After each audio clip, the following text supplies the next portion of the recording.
Okay, cool. Anyway.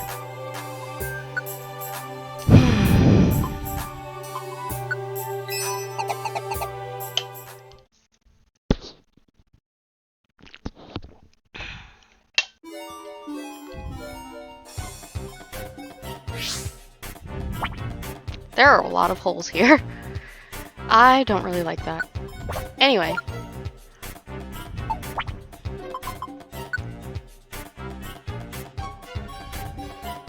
Two, 3, 4, 5, 6, 7, 8, 9, 10, 11, 12. Oh!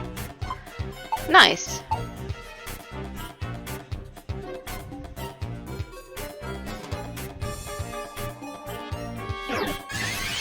I'm trying very hard not to stare at that room because it's like literally triggering my trypophobia. Oh my god. Why are there holes literally everywhere in the floor? Thanks, I hate it.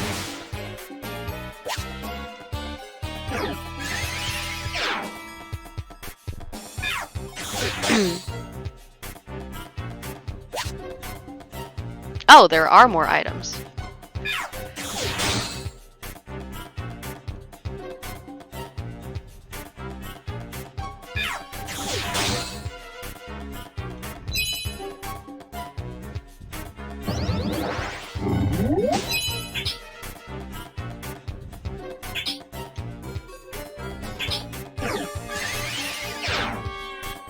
Wow.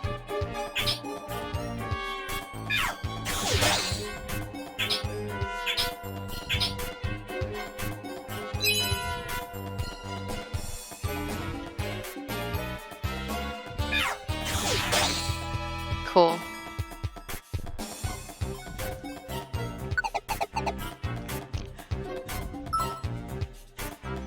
Topical bottle. Okay, cool.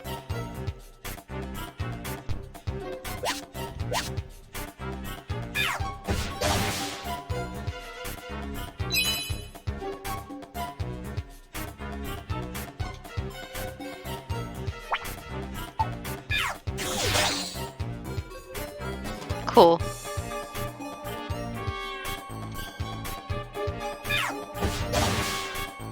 Cool.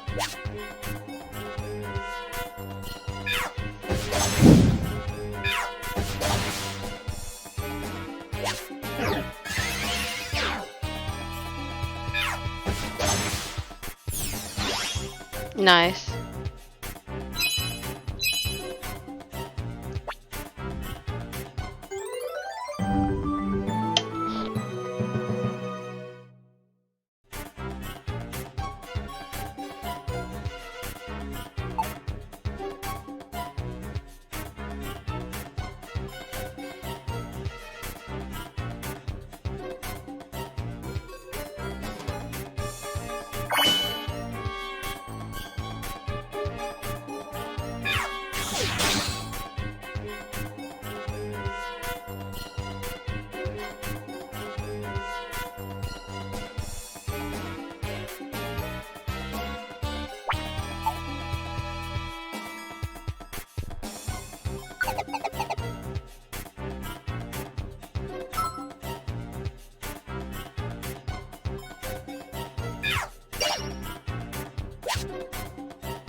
Oh wow, I didn't realize. Okay.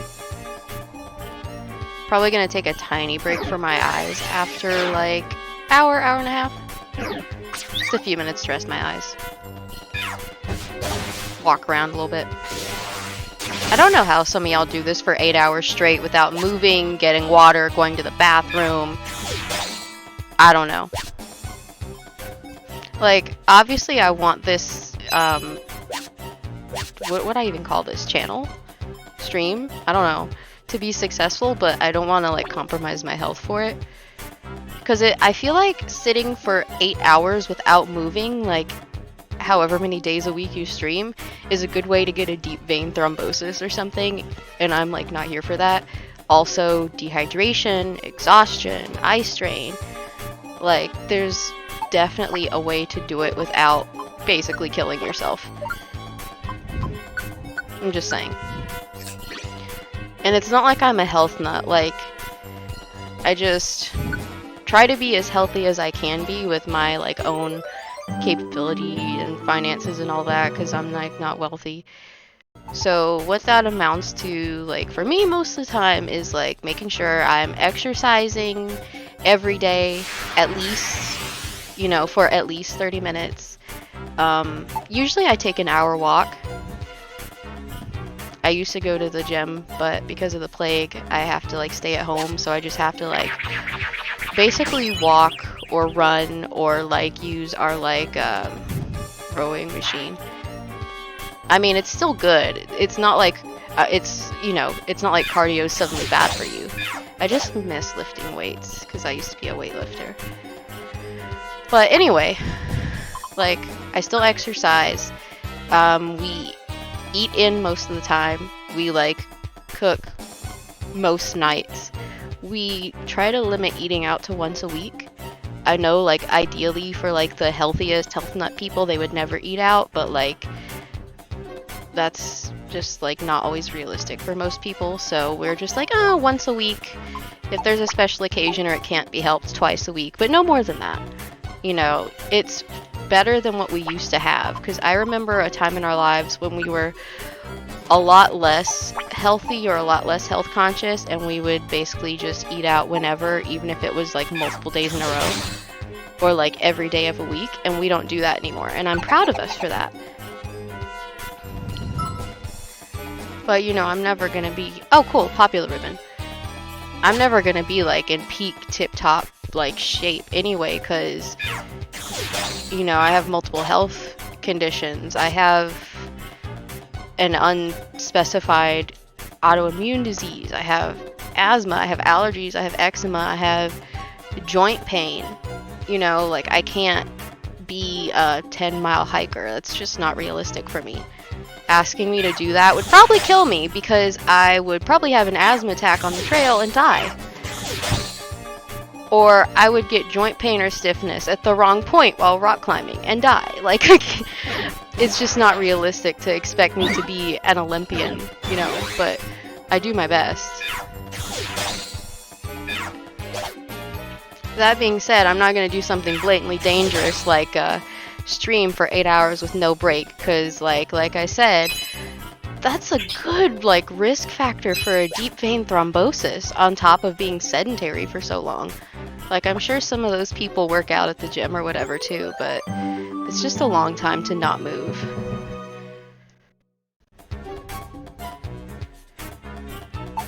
And I don't mean like you gotta run 10 miles when I say you gotta move. Like, if all you can do is take a 10-minute walk every 2 hours, then like good for you. You know, like, I'm not saying kill yourself with exercise. I'm not one of those people who's like, yeah, move it, you gotta exercise 3 hours a day. Like, I'm not, you know, one of those people. That's just not realistic for most people. But you'd be surprised how much time adds up if you take time to just like walk around for 10 minutes every like hour, 2 hours, 3 hours. Like, you'd be surprised how much that does.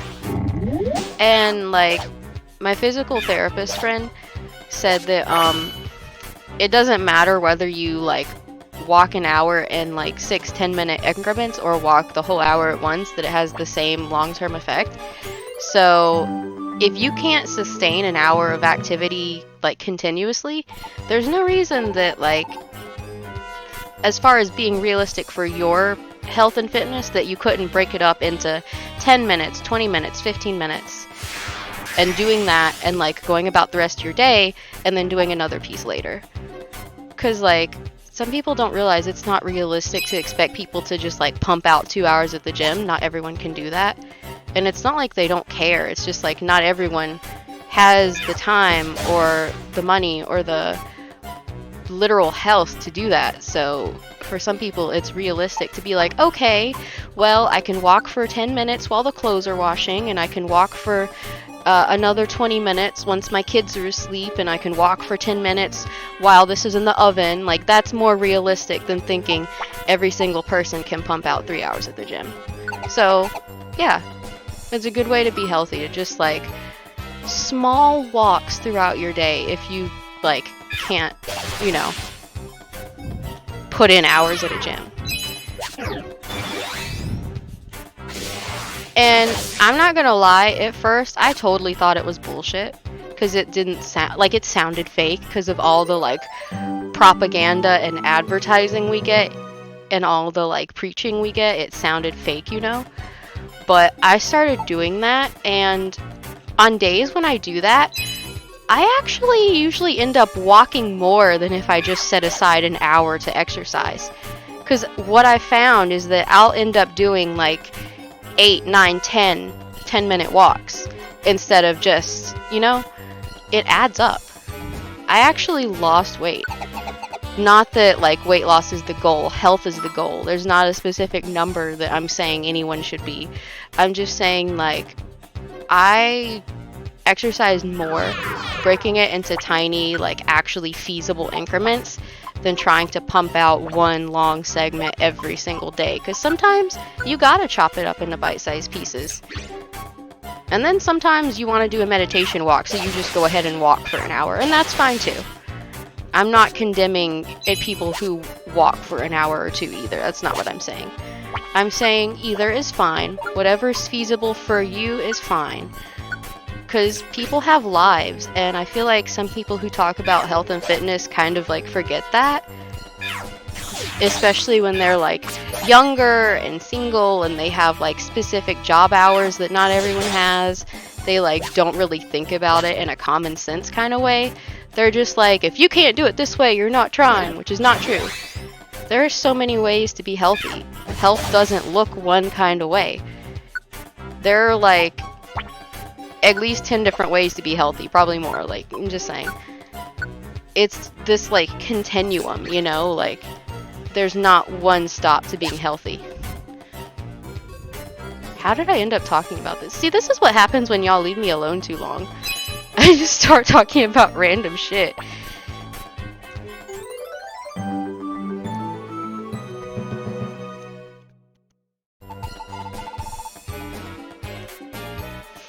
I also feel like when people talk about eating healthy, they basically make it sound like if you're not eating some kind of organic, farm fresh, vegan diet that you're not being healthy or that you're not trying or something. Which is dumb, because not everyone can afford some kind of like extra gourmet, vegan approved, farm fresh, kosher thing. That's not realistic. If you need to eat freezer vegetables, eat freezer vegetables. It's still fucking vegetables.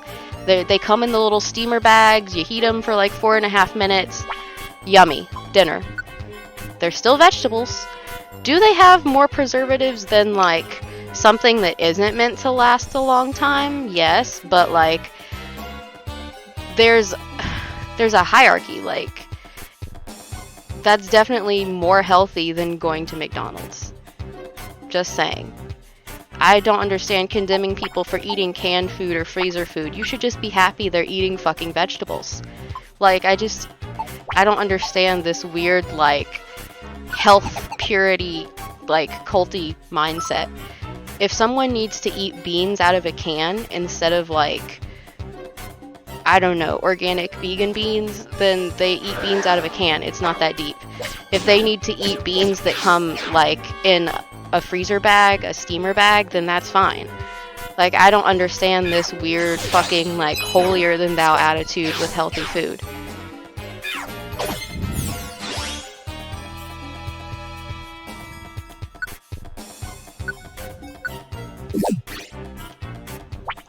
Yeah, it's just bizarre to me. But anyway,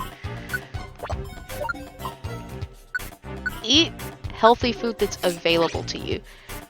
Don't miss your rent trying to get this ultra deluxe, ultra organic, I don't know, whole wheat something. I don't know. Like, ultimately, people gotta eat what they have access to. and a lot of canned food and a lot of freezer food, even though some people might scoff at it because it's not like, I don't know, farm, whatever, then they gotta eat what they gotta eat. I mean, not only can people not just starve on principle because it upsets someone's feelings that they're eating canned food, but I don't understand the like weird purity culture in health where they're like, you can't eat food out of a can, or you're not, you know, being healthy or some stupid shit. Like, if canned vegetables or freezer vegetables are what you have access to, I don't see any problem with it. Like, it sounds like they frame it like they'd rather this person literally starve or go back to unhealthy food than just eat fucking canned food or freezer food. Like, I don't get it. I don't understand this weird need they have to be the most pure. I don't get it. I really don't. Just let people eat. Like, it's not even your business. Just let people eat. Even if they're your family and it is your business, just let people eat. Unless you have Trader Joe's money, unless you have Whole Foods money, keep your mouth shut. Like, are you paying for all their food now? No. And that's the other thing. People will be like, oh, well, it's not that expensive, so you have their budget. You know everything they have to buy. You're accounting for their rent and their medications and their school fees and their, I don't know, car and apartment or house or utilities. Like, you're accounting for all of that. Because people seem to think that food costs exist in a vacuum and you don't need to pay for anything else, which is just, I don't know if it's stupidity, intellectual dishonesty, classism, probably a combination, but it's like, food cost doesn't exist in a vacuum. People have to pay for other stuff too. People still have to pay their rent and their electricity and their medication and their childcare costs. And you can't expect them to drop all of that so that they can buy something that's like, I don't know, ultra organic or whatever. That's just not realistic. People need to start talking about health and healthy food in a framework that is actually realistic and works for real people. Because right now, they're not. Like, I'm not gonna lie to you. I'm not being sponsored by anyone to tell you this. I'm just telling you the truth.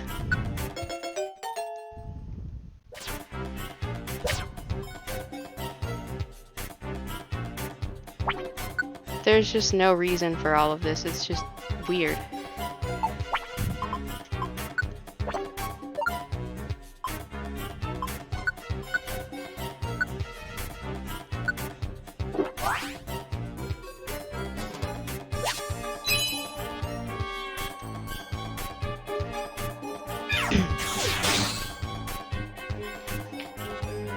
And I see a lot of people being condemned or not given sympathy. Come on.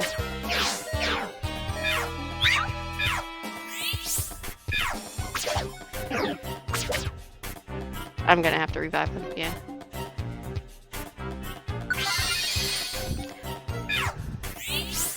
One of the most unsympathetic things I've heard is someone just demanding someone else, quote, make time for it if they care about it.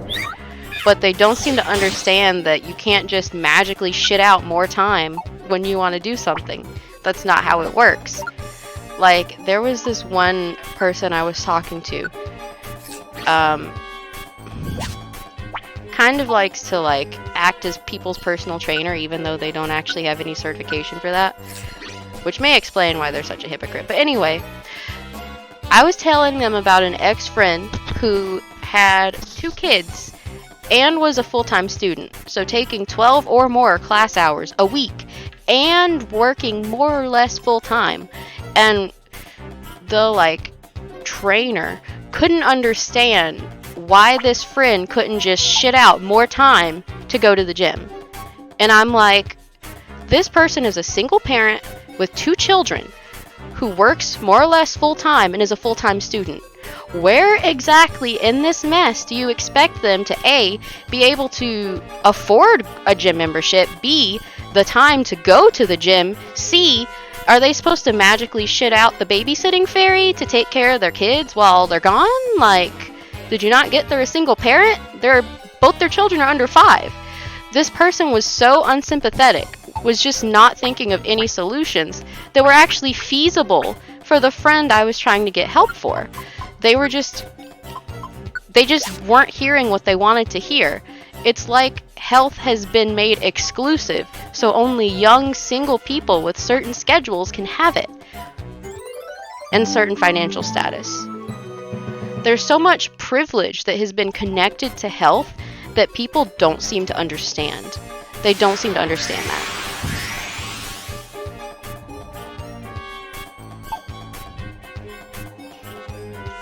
There's just, like I said, privilege, classism, there's time, there's access, there's money. It's not even just money. Time is a legitimate concern. Access is a legitimate concern. If the only gym available to you has a member fee that you can't pay, or it's, I don't know, 50 miles away, why would going to the gym be a feasible option for you? If you're a single parent with no one to watch your kids, why would it be a feasible option to you? If you're disabled and they don't have accommodating equipment, why would it be a feasible option? And these people act like it is everyone else's fault for not being perfectly, like, able to line up with all their expectations of how they want health to be. And it's just really dumb. Because there was no way, with the time and resources and need for childcare, that friend was going to be able to go to the gym and, like, do things on a certain schedule the way that quote-unquote trainer wanted them to be able to. It just wasn't going to happen. At all. Ever. It just wasn't possible. And she was so angry. Spoiler, you know what? Fuck it. It's not like you're gonna get any kind of last name. You know, I'm never ever gonna reveal someone's actual, like, full birth name or location. But let's call her,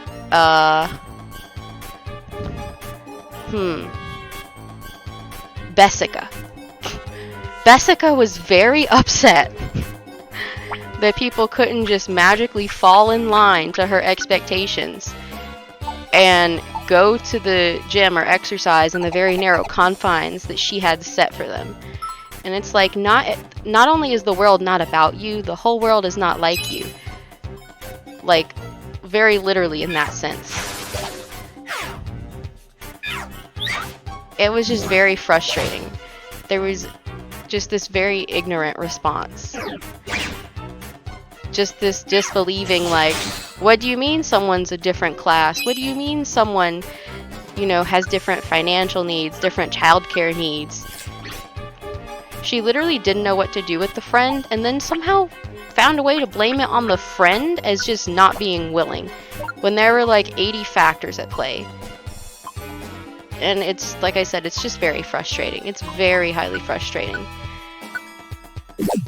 You're not going to be able to get people to be healthier if you can't find ways that are feasible for them, that are realistic for them.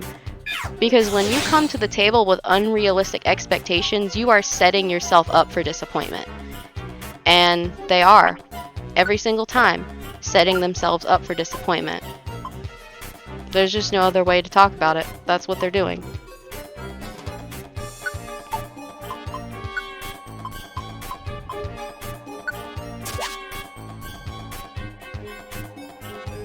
I don't know what else you can call that, the situation I just described. There's no other way to describe it. There just isn't.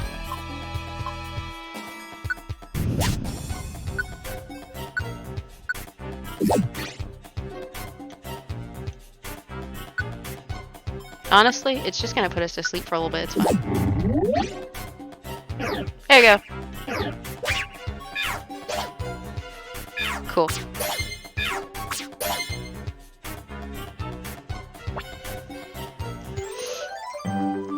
Yeah, it was wild.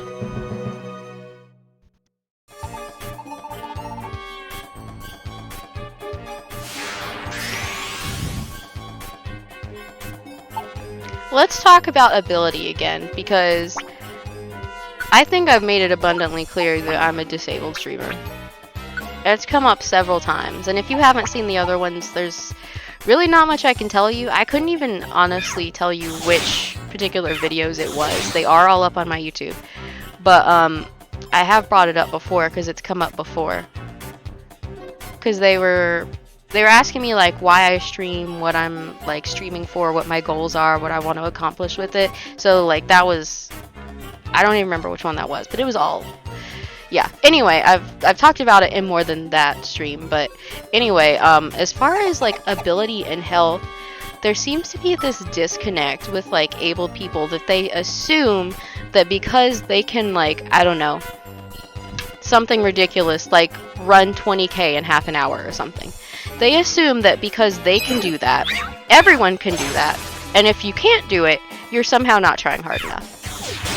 And that is just very ableist to its core. I don't think I have to explain why. It very much is. I can't even think of that many able-bodied people that can do that much exercise in that little bit of time. And they're just wholesale condemning anyone who can't do that as not trying hard enough. And I honestly think that's disgusting. I know that's a strong way to talk about it, but it is. It's disgusting. Just saying that everyone else is lazy and not trying hard enough because they're not up to your standard of health, that in and of itself is lazy. It's inconsiderate, it's ignorant, it's disgusting. People can only do what they're capable of doing. If someone has severe asthma or severe rheumatoid arthritis, or they're in a wheelchair, or they have kidney problems, or sickle cell, or any number of conditions, visible or not, they're not capable of doing the same amount of exercise as you, or the same intensity, or the same, frequency. And people act like, well, if you can't, then you're not trying. And like I said, there's so much tied up into this. We talked about the classism. There's definitely some racism, because I think it's racist to say that, like, I've heard two different kinds of racism. I've heard people, like, unironically say that they think that, like, because I'm black, I should be more, like, inclined toward exercise. I've heard that. That's racist.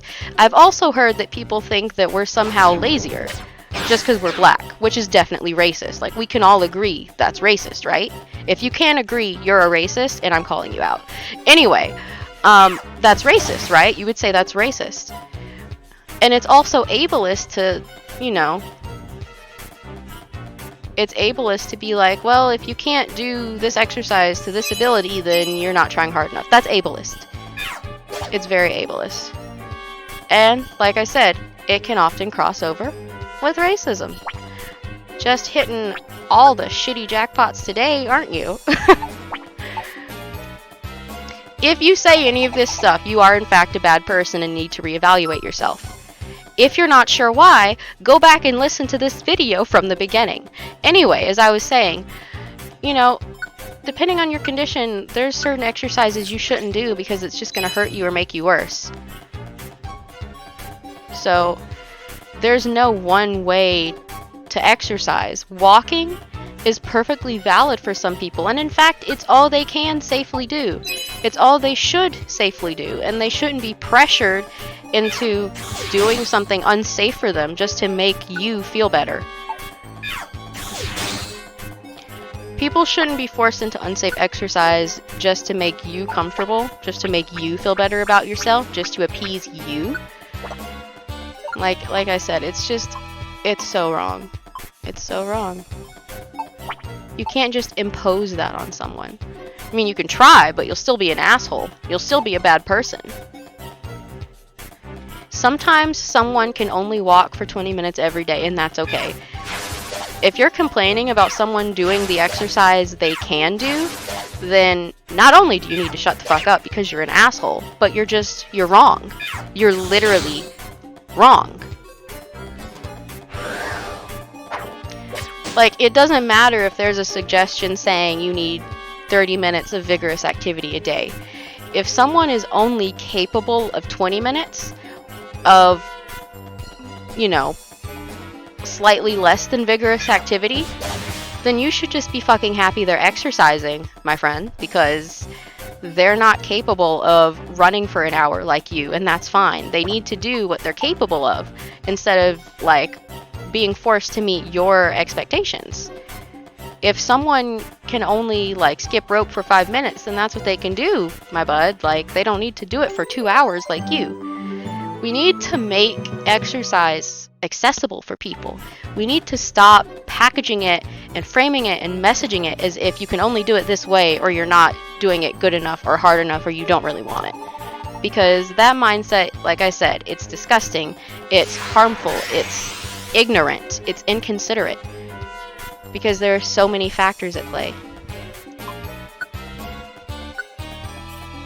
And frankly, I'm not sorry for saying it. I want to see if we can... Is it just going to run in a circle? I feel like it's just going to run in a circle. I want to challenge the, like... You see that triangle, right? I want to challenge them. But I feel like they're just, like... I feel like we're going to chase them in a circle if I go the other way.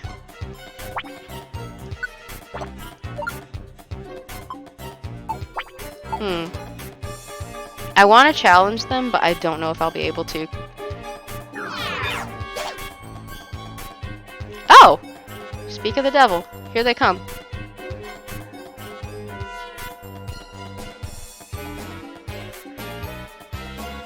Alright.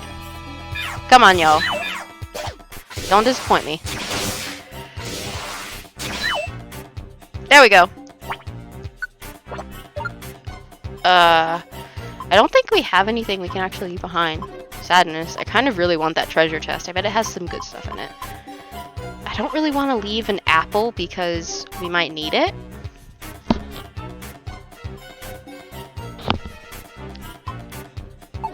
I think we may have to. Darn. Well, at least we got the experience from fighting them. So we're gonna escape now. Why is it so hot in this room? It's like a damn sauna. What?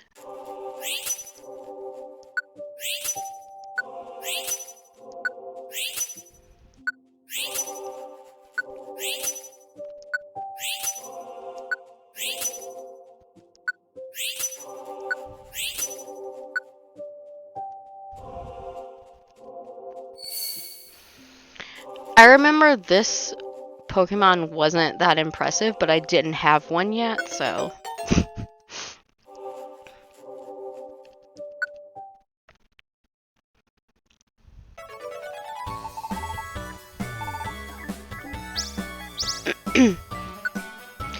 I don't know why this is, but for some reason, like, I'll stream for 4 hours and be like, I'm gonna get off in 5 minutes, and then someone will pop on right as I'm getting off.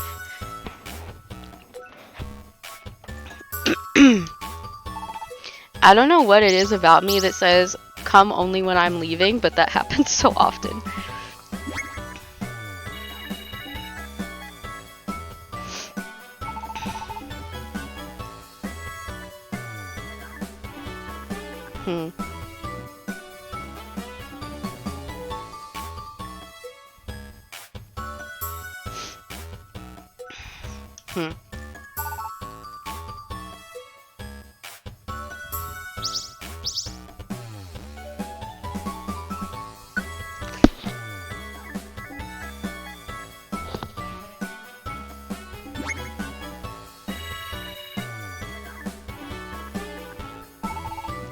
Yeah.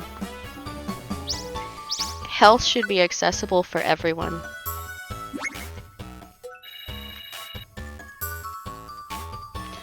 I think one good way that might be possible, because, you know, I don't really know your kids, I'm not a childcare expert, I'm not claiming any of that, but I feel like one possible way to, like, sneak in exercise for yourself is through play with your kids. Interactive play with your kids. Like, playing, like, physical games with them, walking with them, normalizing it, I feel like that way you could like sneak some of your time in with them. So like for instance, if you're a stay-at-home parent and you're like taking your kid to the park, which I wouldn't really recommend during the plague, but like, you know, I can't stop you. Or like maybe you're just like, maybe you're not taking them to the jungle gym because of the plague, but you want to like take them out to like a nature trail. You're just going to kind of like walk along slowly, hand in hand, walk a small piece and then walk back because they're, you know, little. They can't go that far. Their legs are tiny. They get tired easier. Maybe you could work in like little walks like that, get them interested in nature, get them interested in science, just like go outside like that with them. Or even if you can't go somewhere physically, there's always play in the house because that like, it takes energy, you know, it burns more calories playing with them than it would be just like sitting watching them play, you know, like just sitting down going, hey, what are you doing, you know, even if they're just having a tea party or something, like playing with them, that's gonna like, you know, you're still moving, you're still doing something. So not only is it getting like one-on-one time with your child, having interactive play, but you're also moving your body more. I know that like sometimes that's not possible because sometimes when they're distracted, that's when you want to cook or do chores because you can't do it when they're clinging to you. But I feel like interactive play, not only is it good for like bonding, but because you're spending time with them, you're being interested in what they're interested in. That's always positive. And I know that is true without being an expert because it's like in so many parenting books that it's considered common knowledge. So I can say that without like, you know. But yeah, when you think about it, it's also a good way to get yourself moving because kids are constantly moving. And like, if you can find a way to move with them, then you're going to be moving constantly too, with them. Although, like I said, I know that sometimes it's just easier to get things done when they're distracted, so I understand completely if you can't do that. But I think that's a good way, like if you have kids. Or if you have like a dog and the dog wants to play, or even a cat, indulge them more. I know sometimes your arm gets tired with like the laser or the little like flappy feather that sounds like a bird with an injured wing that like stimulates cats like hunting reflex and makes them like jump and run and is good for them. Not only does it keep your cat healthy, but that's a good way for you to work out your arms. I mean, you're not going to get super buff. And I know our arms get tired after like 10 minutes. We're like, are you done yet? But you could totally like just do that for 5 or 10 minutes, maybe alternate arms. And then your cat's happy and getting exercise. Your arm's a little tired, but you're getting exercise. It's just another way to like work it in. And again, you're also like being interactive with one of your loved ones and like spending time with them and bonding and making those like feel good love hormones, and it's all good for everyone. Or if you have, you know, a dog, or I mean, I used to like walk my rabbit, not gonna lie. We had this little harness for him and we could take him into the backyard and he would like hop around, and obviously you like follow him. Same principle as when you walk your dog, except like slower, and the rabbit hops instead of walking. Like that's what he would do. So like there are so many like animals that if you happen to have one, you can walk them. And even a 5 or 10 minute walk, it's good for them, it's good for you, it promotes bonding. You're gonna have that feel good, I love you hormone going if you know, actually care about them. Because you're spending time together, you're both happy, oxytocin, feel good, you know? Yay. Or even if you like can't physically walk your dog, I'm sure that there's some kind of like play with a toy that you could do where even though the bottom half of your body isn't moving, your trunk and your arms are, you know? So, oh, 5,536. That is actually quite good. So yeah, I think that there are definitely ways that it can be worked in. 495. So we basically still got 5K plus 41 extra. Nice. But yeah, like, I feel like there's this perception of exercise that's been pushed by propaganda and, you know, different media. Oops, sorry, I hit it twice. But it doesn't have to be pumping out 3 hours in the gym. You can just work in more play with your dog or your rabbit or your kids. You can go for small 10-minute walks when you're on your break.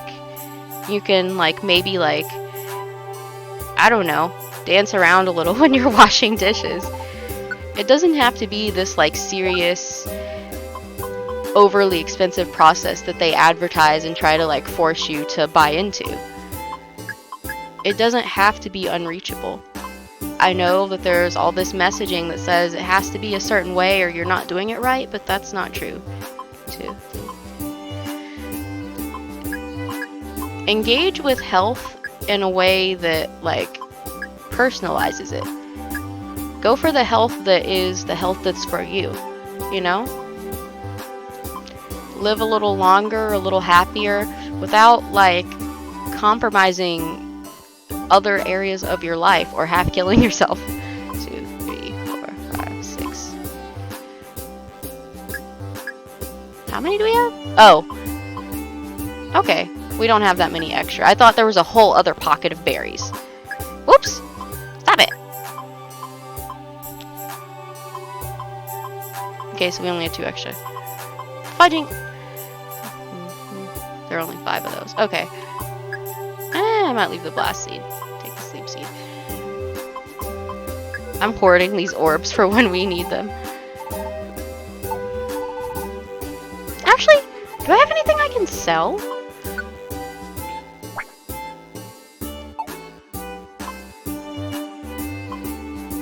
More importantly, did I already have a luck ribbon, or is that new?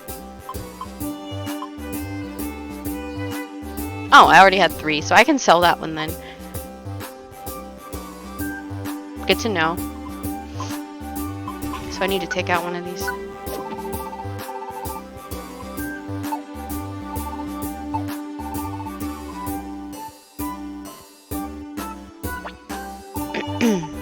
So we're gonna sell. We're gonna sell this lucky ribbon. And we're gonna sell these 2 link boxes. I think that's all. Nice!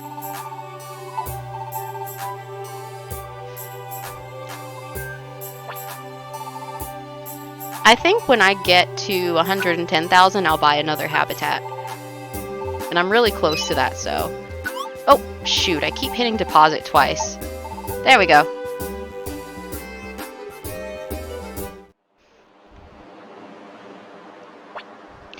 Honestly, and this is probably due to sexism or misogyny, but I feel like a lot of household work, chores, that isn't seen as a very active activity. I feel like for some reason people see it as passive. They see it as too easy. They don't see it as something that can be vigorous, that can get your heart rate going. But man, I was doing laundry the other day. And because of my various agonies, I had kind of let the folding part build up, so I had 2-3 weeks to fold. I don't even know how we have this much clothes. We're not even rich. I don't know where it all came from. I guess it's because I'll literally wear something till it falls apart, so I have stuff from years ago that I just never threw out and I still wear. Anyway, it took me, I think, 3 hours to fold all of it. And I guess I was folding vigorously or something.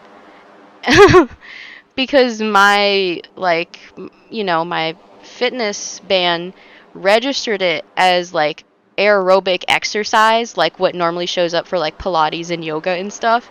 I guess I was folding really fast or hard or something. All I did was change the sheets and then fold clothes for 3 hours, and it was you have exercised. I was yes, I have. So, even just things at home that, I feel like people don't think of chores as exercise, but it is physical activity. When you fold clothes for long enough, even if it's not as vigorously as me, that still counts. When you have to, sweep and mop your floors or vacuum or whatever kind of flooring you have, that's exercise because you have to like stand and walk around and do your whole apartment or house or whatever for however long it takes.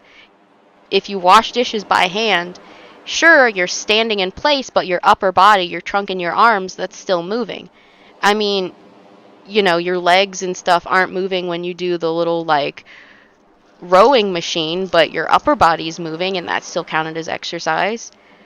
I mean, heck, if you have to look after kids at all, if you're a house spouse, you know how kids play or how unruly they are even when they're taking a bath. You know how much physical exertion you have to put into some of that. That's exercise. I mean, even though it's not like a sustained activity, even taking out the trash is exercise. And if you're doing all of your chores back to back, like you're folding clothes, you're washing dishes, you're changing the sheets, you're taking out the trash, you're raking or some shit, you're doing it all at once, that's sustained physical activity, my guy. Or gal, or non-binary pal. That's sustained physical activity. One day when I was cleaning, I cleaned for 6 hours straight. And my partner thought I was like just out of my mind because I still wanted to exercise afterward. My partner was like, "Didn't you just do physical activity for 6 hours straight? Have you even eaten since then?" And I was like, "No, but I feel fine." Partner's like, "You're not walking today." Not in a controlling way, but in a like, I'm concerned for you way. Like, you shouldn't be on your feet anymore. You need to eat and rest. It was basically a like, you need to sit down moment. You've been doing too much. You're gonna collapse. I felt fine. I was ready to go. Like I guess my stamina is like wilder than I thought. I was fine. I was ready. I was pumped for this. I was like, you know what? I can still do a walk or a run. Welcome to me being a dumbass. I was like, I'm fine, right? Don't be me. If you have sustained physical activity for 6 hours, don't be me and think you need to work out after that, okay? Apparently I had issues. Oh, apparently we need to go to Mount Freeze now. Damn it. Mount Freeze we go. I'll do the base next time. It's fine. I said I was going to be here for like 3 to 4 hours. It's only been 50 minutes. It's fine. We still have time to do both.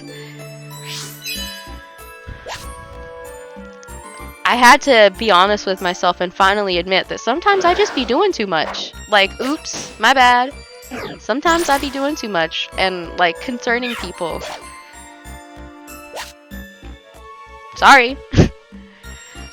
But yeah, like, it happened to me, like, kind of again, because, like, I remember I was upset one day this week, because I was like, ah, darn, I didn't exercise that day, because, like, I took a nap and then got up and immediately, like, went to clean. Plus, it was wash day, so I had to, I'm black, it was wash day. It's a very involved process. You're there for, like, at least an hour or two, if not more. Anyway. My black siblings get it. But, like, it was wash day, and I was cleaning, which is a process. I scrubbed the shower by hand, because who else is gonna do it? The fucking shower fairy? Like, you know, anyway. Point is, I didn't think I was being that physical. I was like, oh, all I did was scrub the shower tile by hand. It can't have been that, you know, active. Meanwhile, my fitness app, you have committed 50 minutes of, was it 50 or 59? It was like almost an hour of, that it accounted as exercise, as aerobic exercise. I was like, but I was just scrubbing my shower.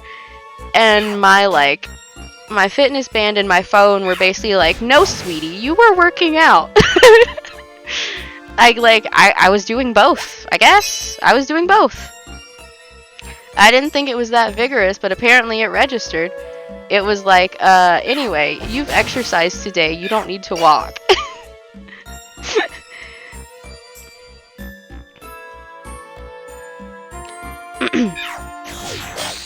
And it's, like, Within reason, if you're not running yourself into the ground, you absolutely can exercise more than once a day if you want to. But in the past, I've had a habit of it kind of accidentally being like excessive slightly, especially for my condition. So that's why we have to be like, no, you've done enough today. You can rest. Because I was gonna like take a walk after that, because I was like, I don't think I was active enough. But it was like, no, see, you have 50 minutes of activity sustained. Like, sure, mild, like, aerobic activity, but that's still, activity that you did that registered as exercise. You need to calm down. I didn't think it was that deep, but, like, my fitness band and my phone thought it was that deep. They were like, no, your heart rate was elevated enough. You were exercising. So, that's what I'm saying. Like, just like regular stuff that's already a part of your day, you're exercising. And I feel like people are taught to only see exercise as being one thing done one way, but that's not true at all. When you're vacuuming, mopping, folding clothes, walking your dog, taking care of your kid, that's all exercise. Washing dishes, like, it's exercise.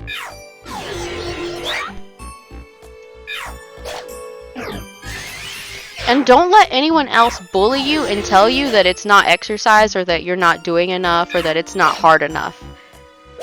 If that's what exercise looks for you, if that's what you can work into your schedule, if it works for you, then it works for you.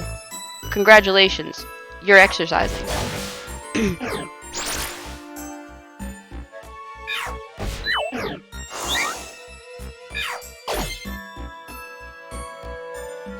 Like, I know some people are probably annoyed if I, like, get on my soapbox about this, but I've said it once, and I'll say it again 1,000 times if I need to. But exercise doesn't have to look one way. Health doesn't have to look one way. Just saying.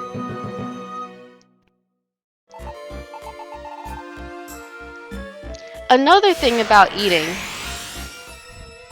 like, sure, ideally everyone has a balanced diet where you're eating, like, a different thing every day. But not everyone has the time or money or, like, accessibility or ability to do that. Not everyone has the energy to cook. Not everyone has the resources to get certain kinds of food. Maybe the person doesn't have a car, or maybe they live in a food desert, like, you never know. Think before you criticize someone, but what I'm saying is, like, pick 3 or 4 fruits or vegetables that you know for a fact that you and people in your household are actually going to eat, so that you're not just throwing your money away, first off. Because there's no point in buying 20 things when you know, logically, you're only going to eat one of them. You only have the time to eat one of them. You can't even get through all of it physically. There's no point in wasting your money like that, especially if your budget's tight. I said 3 or 4, but honestly, if you can only afford 1 or 2, that's fine too. Pick 1 or 2 healthy things, or if you can afford it, 3, and stick to it and eat those that week. Not everyone can afford 20 different fucking vegetables to cook every night, and I realize that, which is why I'm talking about doing it this way.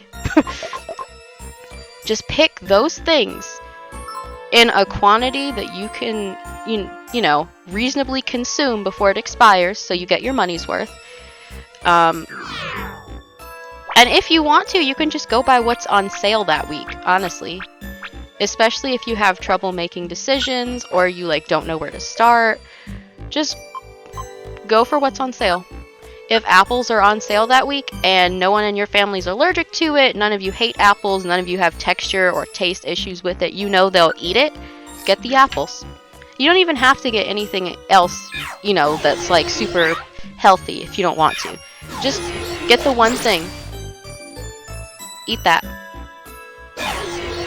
If there's a different sale next week, get the oranges or the spinach. And make snacks or a meal based on that.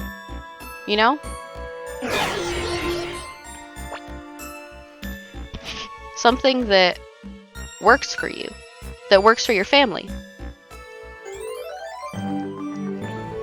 Something that's realistic and attainable, you know?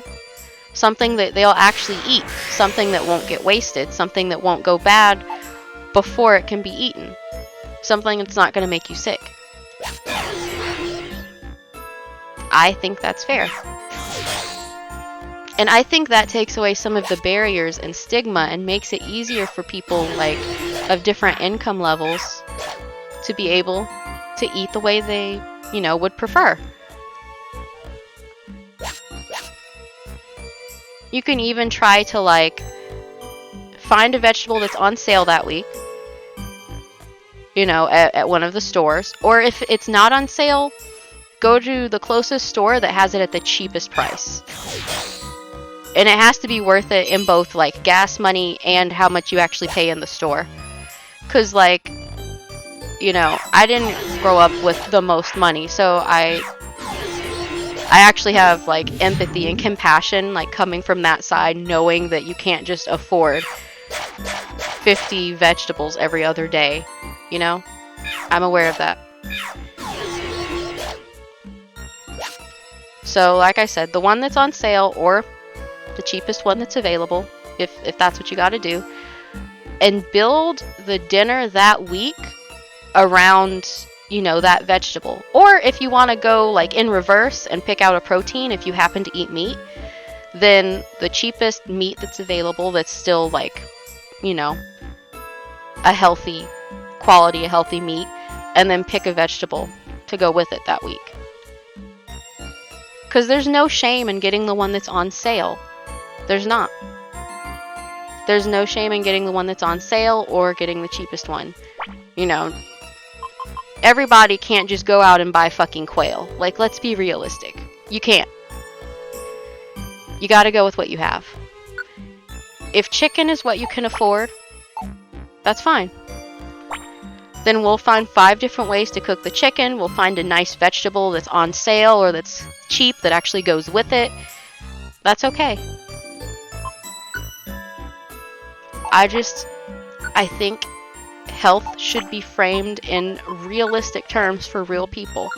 Not this like unattainable ideal where people are set up to fail. What's this? DC. I'm gonna turn off my audio because I think I might need to call someone. I don't understand his text message at all. Give me a second.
Okay, I'm back.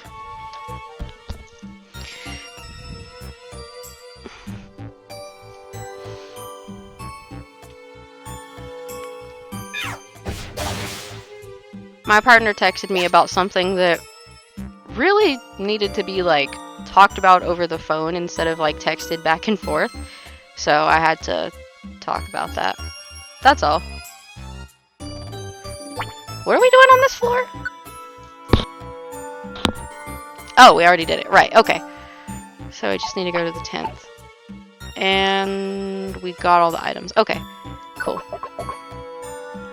Ooh, I need to move my leg. Ah, there we go. Oof. When we get to the 10th floor, I think I'm going to take the time to, like, I don't know, walk around for 5 minutes and, like, rest my eyes or something. My knee's starting to hurt from being, like, I guess still too long or whatever. Yeah, I really don't know how y'all do this for, like, 8-9 hours, taking no breaks, not going to the bathroom, not drinking water, not, like, getting up and moving around. Like, I'm kind of scared for y'all. Just a little, like...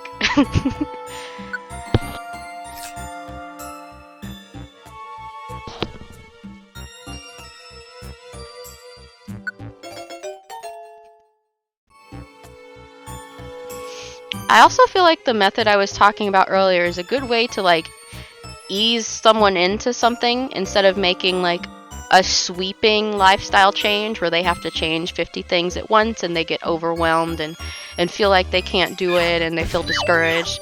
I feel like it's so much easier to ask someone to replace one thing or to walk for 10 minutes at 3 different times or something, you know? Like, I feel like that is so much more feasible for someone than it is to be like, you need to cut out all 50 of these foods and work out for 3 hours every day. Like, that's not reasonable for, like, most people. Asking someone to make one reasonable change, or 2 reasonable changes, or 5, is so much more realistic for them than being like, I need you to make these 80 changes immediately. That's not going to help anyone.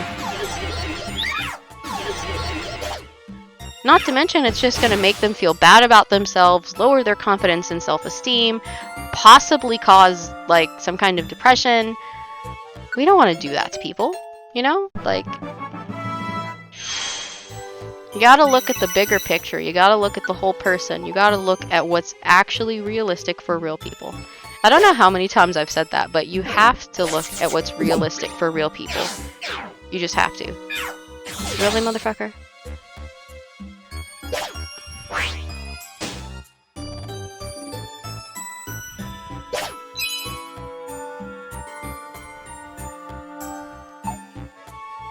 Okay, I did get all the items.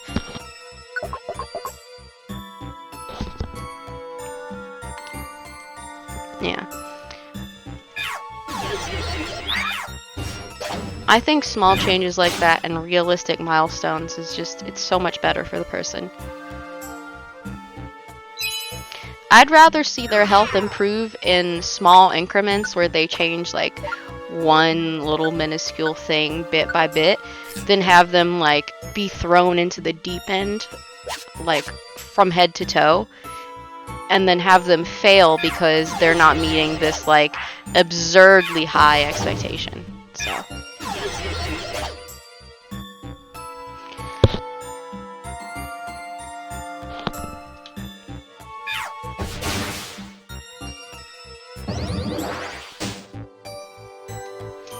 I also feel like people are so focused on weight loss versus holistic health.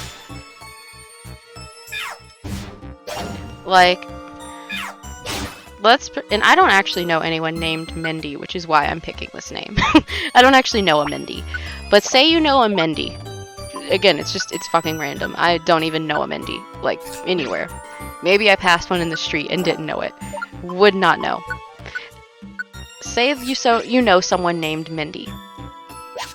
And you want her to sleep better, eat better, exercise, stop smoking. I'm gonna be honest with you right now. It is not realistic to expect someone to take on 50 changes at once. If you can get Mindy to start smoking one less cigarette a day and work down to none, that is so much more helpful and healthy for her than expecting her to quit cold turkey on the same day and never smoke again. It's more realistic that way. If you can get her down to half a pack a day, if she started smoking 2 packs a day, that's a fucking improvement. And she may actually work down to not smoking at all, or smoking half of 1 cigarette once a week. Still bad for her, but so much better for her than all the other stress that was originally on her body. Except now, she's actually seeing progress. She's actually got feasible goals. She can feel good about herself and feel better in general. And I don't think you need to be a doctor to figure that out. You know, like, I don't think you need to be a doctor to know that treating someone with dignity and giving them realistic goals and expectations and not shaming them, I don't think you need to be a doctor to realize how helpful that would be over the usual methods that people employ when someone is trying to make changes. I'm just saying.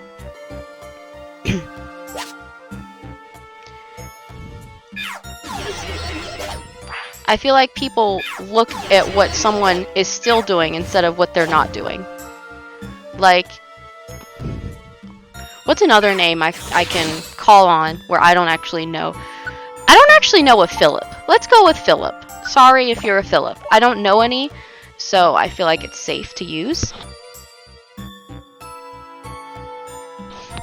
Say you know Philip. And Philip, you know, I don't know what body type Philip may or may not have. I don't know him like that. But say Philip really likes to go to, name a fast food restaurant. Philip really likes to go to them. Philip likes to get an extra large Coke, an extra large fry, and, you know, double stack sandwich. Instead of being upset that Philip is eating a double stack and a large fry while drinking water, applaud his efforts and be happy that he's drinking more water, because water's good for you.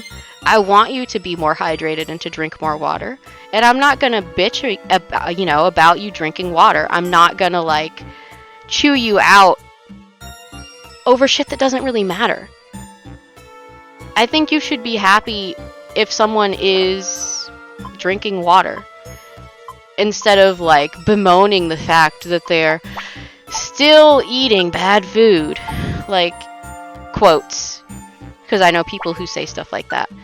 They're like all but hurt that someone is still eating McDonald's instead of being happy that they're eating it while drinking water. Celebrate people's successes. Celebrate the healthy things they are doing. And instead of shaming them, empower them to make improvements. Don't make them feel bad for what they are or are not doing. And the truth is, you may never get Philip to stop eating fries. But if Philip goes from, you know, no exercise to playing with his kids, walking his dog, and then walking for 20 minutes after dinner, I'd be happy for Philip. Philip has made a successful change. He's doing amazing. He feels better. Good for Philip. Instead of freaking out because Philip is still smoking half a cigarette once a week, I think you should praise him for the fact that he no longer smokes 2 packs a day. If someone is finally getting some sort of sleep schedule, even if it's like not quote-unquote normal, I think you should be happy instead of bitching them out about the fact that they sleep during the day. I mean, they're fucking sleeping now, aren't they? Like, I feel like people aren't given credit when they have success. They're just made to feel bad about all the things they're doing wrong, quotes, instead of anything fucking remotely helpful. And that's frustrating. That is highly frustrating, and that is not going to help the person at all. I'm just saying, you are adding stress and anxiety onto the effort they're already making. on top of denigrating the effort that they've made, the progress that they've made. You need to approach this with compassion. You need to treat people with dignity. You need to praise the progress they do have. And I don't think you need to be a doctor or a health guru to figure that out. And I'm not sorry.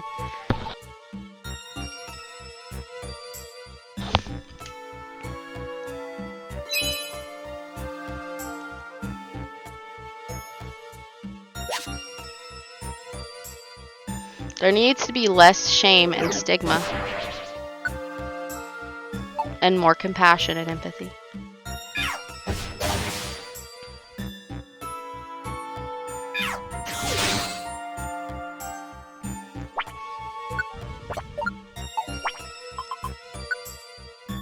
Instead of making someone feel disgusting for the smallest thing you think they're doing wrong, make them feel amazing for the smallest thing they're doing right, and see what kind of change you are going to evoke in that person by being a positive influence instead of a negative one.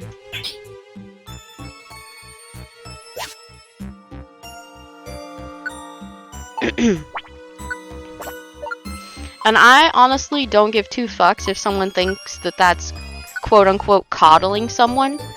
I would rather coddle someone, quotes, and build them up than denigrate them and tear them down. Because one of those is not helpful at all. It's just not, and it will never be helpful.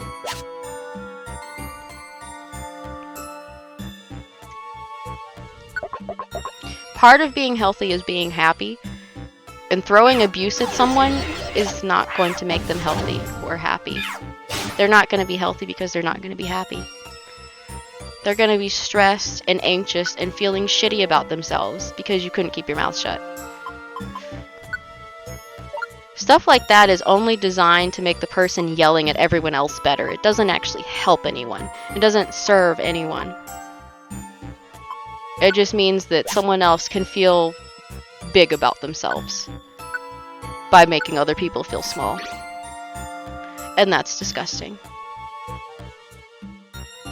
Don't want to be called disgusting? Don't act disgusting. You know, I call it like I see it.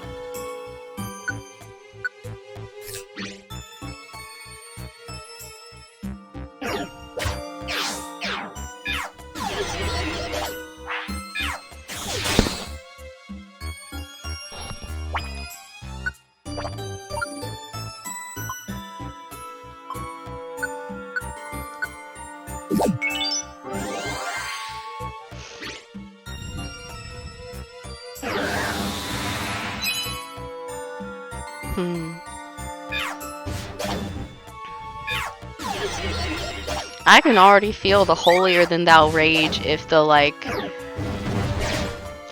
most obnoxious person ever finds this. I don't really give a shit. They can die mad about it, because I'm not going to change my stance. Period.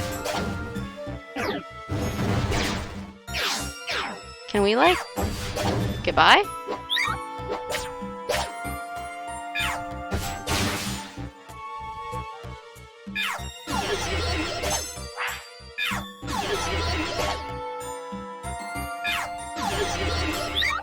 Are y'all, gonna do anything? Okay. I was wondering. Anyway, I wanted to see what these other two items were.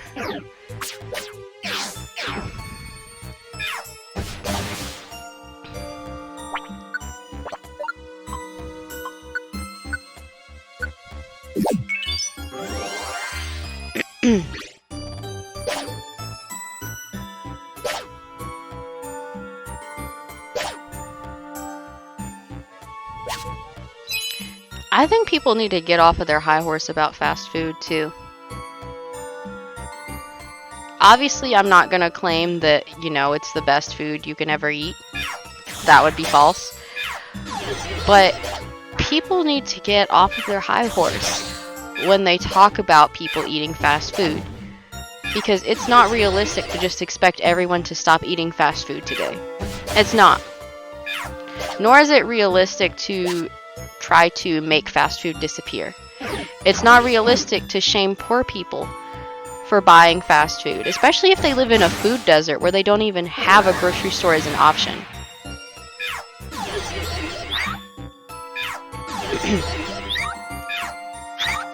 Not to mention that if you're getting the cheap stuff from the dollar menu, it's definitely more affordable than going to... Hold on. I don't care that much about it. It's more affordable than going to a health food store where buying an individual meal for each of your family members costs 4 times as much. We had this, like, organic grocery store near us, and there's definitely privilege in being able to, like, you know, shop there and get food from there. But they would have these ready-made sandwiches, just regular sandwiches, that you could, like, make yourself if you bought the mayo and the meat and the lettuce and the tomato and the, you know, some of them had bacon or ham, turkey, whatever is on it. It would cost like $3 to buy that, when they could just go to McDonald's and get something that's 99 cents. $3. And I'm pretty sure it was half of a sandwich too. Or if you actually went up to the cafeteria counter and you would be like, so I want a pound of salmon. Oh, that's $7. And then if you want sides, you gotta pay for a pound of each of those too. At that point, you might as well have just gotten a bunch of 99 cents burgers.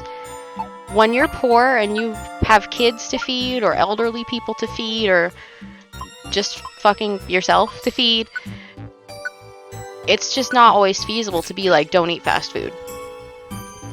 It's not. And we can't be intellectually dishonest about that. And a lot of people who are lower income, I mean, not everyone who's lower income is using coupons, and vice versa, not everyone who uses coupons is lower income. But if you're lower income and you're using coupons for fast food, there are a lot of times where that makes it very, very, very cheap. Sometimes the cheaper things on the menu are what get discounted, and sometimes it's the more expensive meal that gets discounted. But it's still discounted in such a way that it is cheaper, faster, easier to get that. Because a lot of lower income people are working a lot for very little pay. You don't necessarily have time to cook. You don't necessarily have money to get the best groceries. You don't necessarily even have a kitchen. And people don't seem to, like, think about that stuff when they talk about food and nutrition. Like, I feel like they think that people are just choosing to be unhealthy because it's fun. And that's not true at all. Any food you eat has energy that it gives you. And if you have to eat very quickly because you, like, don't have time to cook, you don't have room to cook, you don't have the facilities to cook, you don't have the energy to cook because you work all the time and you don't have the money, and your apartment doesn't even have a working stove, what are you supposed to do? It's not going to be helpful if someone bitches at them about how they should be cooking ultra organic every day when they don't have the time or the money or the fucking equipment for that. That's not helpful. That's not useful information. And I feel like that gets left out of conversations a lot.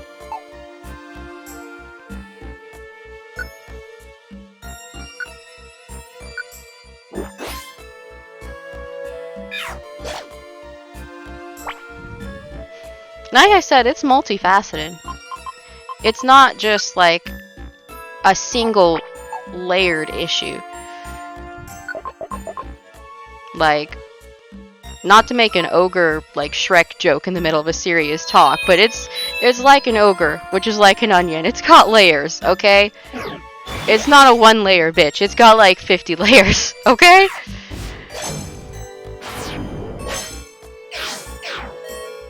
It's got like 50 layers that are all equally important and interconnected and working all at once, all pushing against this person or these people, you know?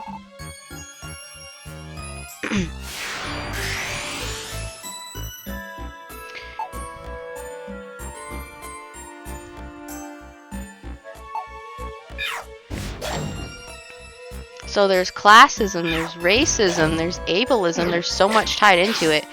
There's the access people have, you know, or don't have, to the ingredients, to the facility.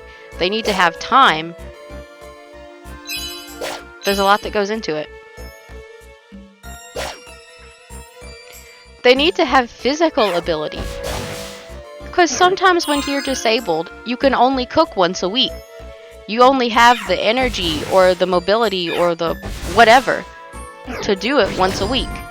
Which is why some disabled people I know will cook enough for a week and just like meal prep. But not everyone can even do that.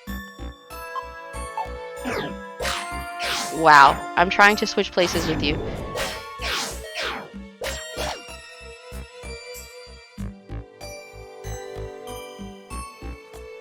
Pupitar, don't use. That's fine.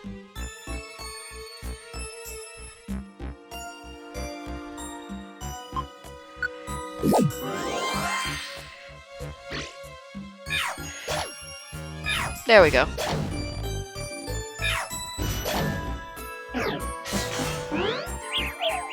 Hey, maybe help them? Okay.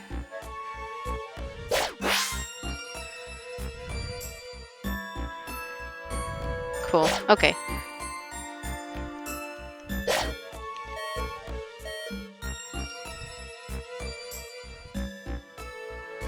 Let's say someone has severe arthritis, which would make it very difficult to cook because it'd be very hard to continuously use your hands for something like that.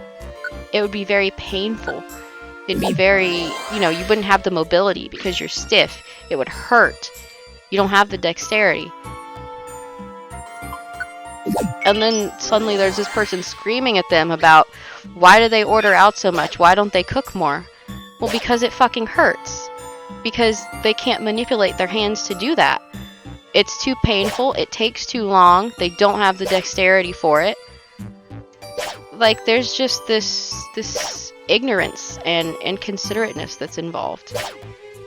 And often, like I said, ableism, racism, various things. Sexism, since childcare often falls to a female partner. That people just don't seem to get. The way health is marketed and packaged to us, like I said, like I've said this whole video, stream, whatever. People are just set up for failure because realistic expectations are not given for real people. Just saying. And if you're watching this and going, oh, is that why I can't do it? Yes. It's not just you. You're not just secretly a failure or doing it wrong. The entire system is built up wrong with bad expectations.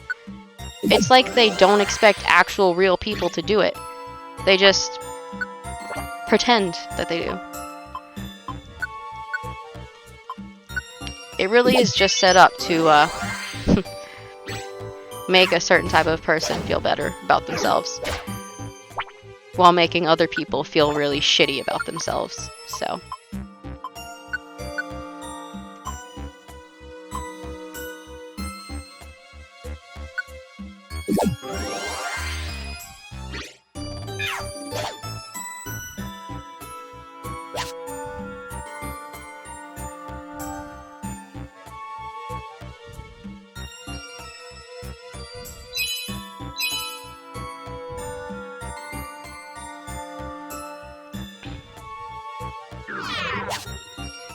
The other thing is, like, like I said, there's definitely this, like, weird sexism and misogyny that's tied to a lot of, like, health propaganda. Like, I feel like so much of health propaganda is focused on making women more attractive for men instead of making people healthy.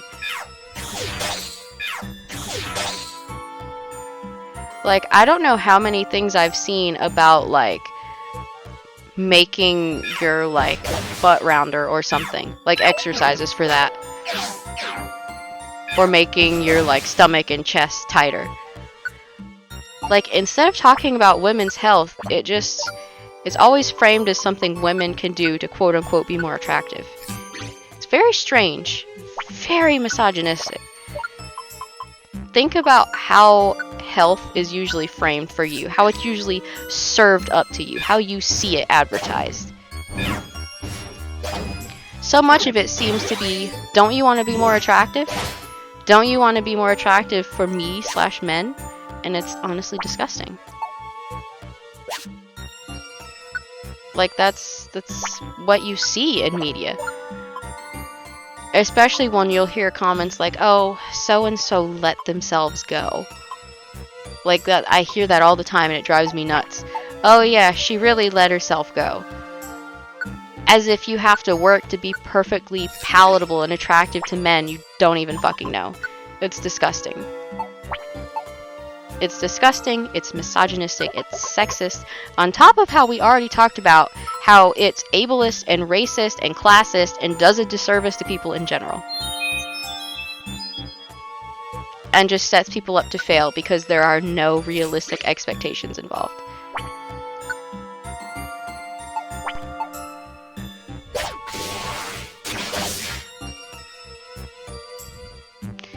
And this is why you need intersectional feminism.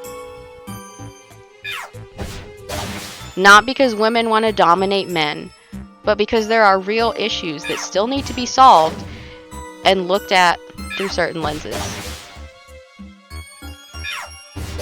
But they need to be decolonized and done in a way that is not harmful to the people that you're trying to help. I feel like it's like made overly academic and unaccessible and unreachable for people.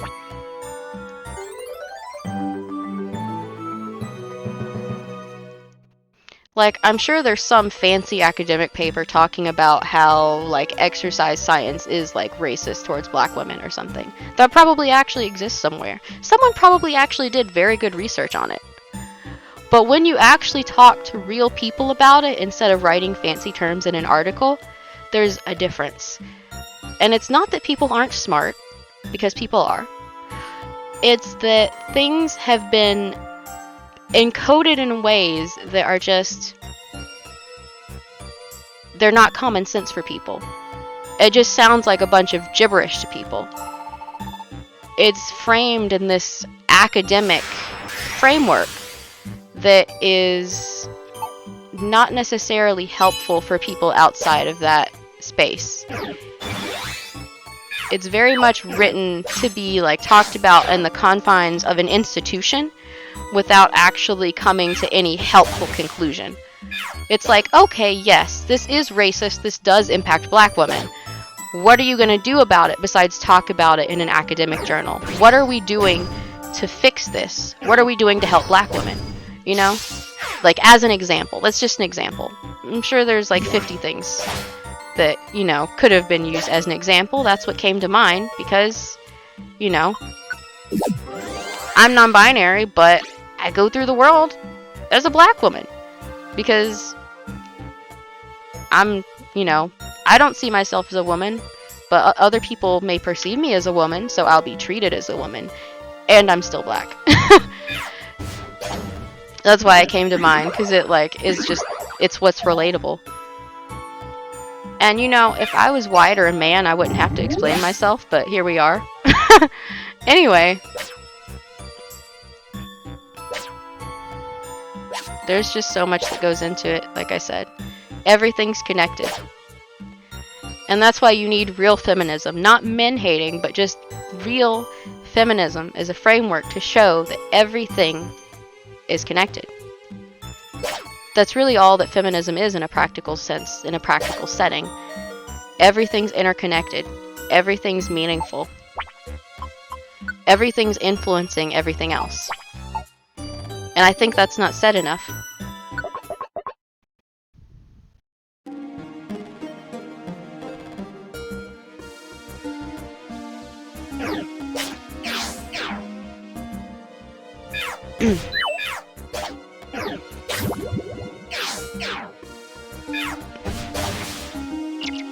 And this is definitely something that impacts women's health. It definitely impacts different women's health differently. Like, I'm sure it impacts lower income women's health differently, Latin women's health differently, black women's health differently.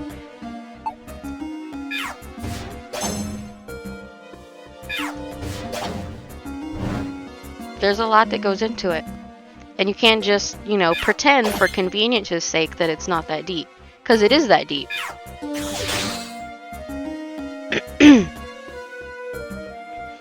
Not to mention that the way physical health is treated often affects mental health as well.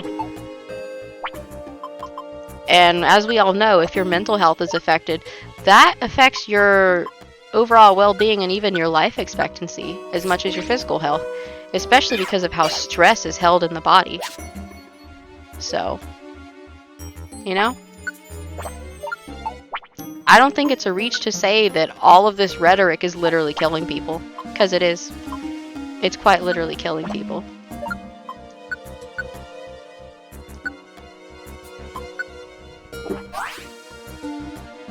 I don't think you need to be an academic or a doctor to see that. I'm not going to claim to be a genius or all-knowing. I'm not that arrogant. I don't think I could ever hope to be that arrogant. That sounds like some kind of like confidence of a mediocre white man or some shit. And I just don't have that. I just think it's very, very evident.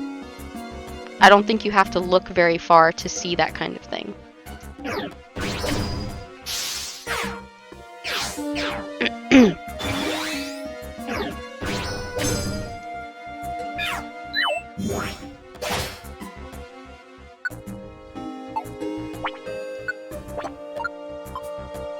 And I feel like people think that you're, by pointing out that something affects certain groups more, they think that you're assigning more importance to those groups. But what I'm doing is talking about who it is hurting the most and how it's hurting them. I'm not saying that they're somehow more important. I'm saying they're being treated as less important. And this is how we might address some of these issues in realistic ways for real people, instead of imposing one way on everyone.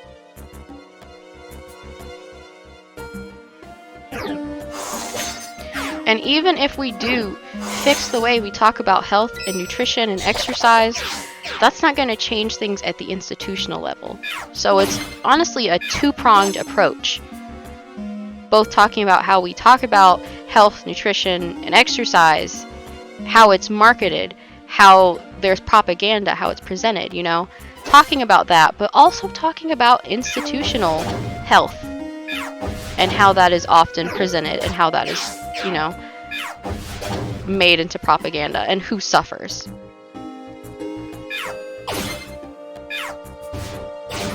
There we go. I think it does a disservice to everyone to pretend that it affects everyone equally. And you can only treat people with dignity if you meet them where they are. You know, say, I see you, I see what you're going through. I see how these things are affecting you specifically this way. Because not everybody has the same problems. So they can't be addressed the same way. So of course we have to look at how things affect certain people in certain ways and address that. Cause like, let's give cats as an example, even though people aren't cats. I know people aren't cats. Or no, let's not do cats. Let's do aliens. Cause that way they're still people, but they're not human. Let's say, like, blue aliens are affected by one issue, and yellow aliens are affected by another issue, and purple aliens are affected by another issue. Addressing purple aliens' issues with things that fix yellow aliens' issues isn't helping either one of them. And that's why you have to approach this in this way, with multiple layers, in a multi-pronged approach, recognizing that people have different needs. And, like I said, realizing that everything is connected and that you do in fact need feminism. But not in like a preachy, overly academic way, but in a realistic way that helps real people. Which probably sounds weird coming from someone who's formerly an academic, who, you know, was formed through academia, who, you know, has a literal degree in feminist studies. It probably sounds weird to hear me say that we need to take this out of an academic context and make it down to earth and realistic. On the other hand, maybe that's exactly why you should listen.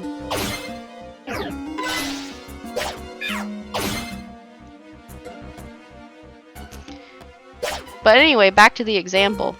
Obviously, humans aren't aliens. We're humans. But the point is, if Group A, Group B, and Group C all have different needs, they all face different issues, trying to fix one issue with a possible solution to someone else's issue does a disservice to both communities and doesn't help anyone. Which is why you have to highlight the issues people are going through.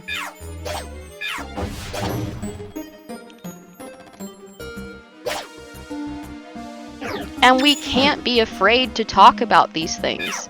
I feel like people are afraid to talk about these things.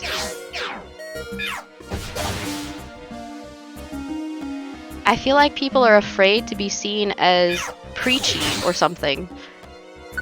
And they shouldn't have to be. And, if we're being honest, people wouldn't have to preach if other people were doing it right the first time, but that's besides the point.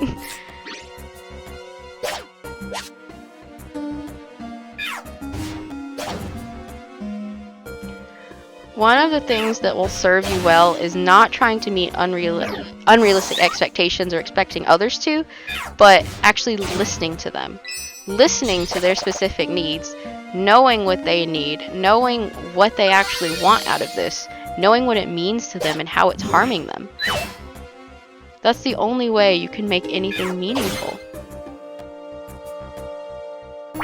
And you just aren't going to find any meaning by trying to cram everyone under one set of expectations. I'm sure I'm making people mad or whatever, but I don't really care.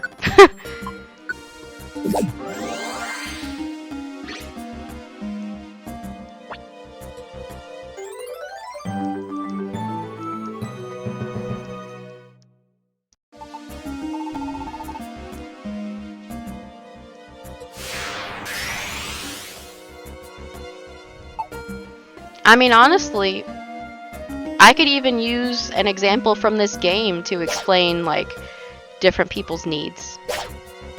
Or even just desires.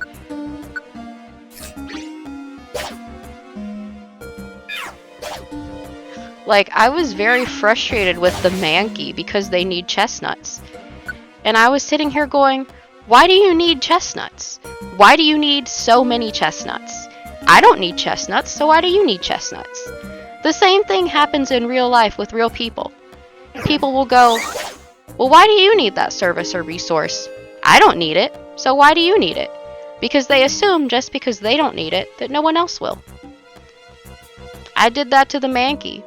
And it seems silly to bring up a game like, well, why does it matter? Mankey aren't real. Well, it matters because people do this in real life, in real time, with needs that real people have. They'll go, well, why do you need this kind of social support? I don't need it. Well, yeah, because it's not your need. You're not the person in need. You're not the one suffering or struggling. It's not your issue, but it's someone's issue, and it's important. It's just as important as yours. But it's not being treated that way. I just dismiss these Mankey the same way that some people will dismiss the needs of lower income black families, or lower income Latin families, or lower income families in general versus middle class or wealthy families. A wealthy family might go, well, I don't need that resource. Why does anyone else? Why do they need so much of it? The same way I did that to the Mankey. Except I caught myself. It doesn't make me any better. But most of us... I'm gonna wait. Hold on. There we go. Most of us don't catch ourselves when we do this in real life. We don't catch ourselves when we do this to people, but we do this all the time. We all think this way all the time.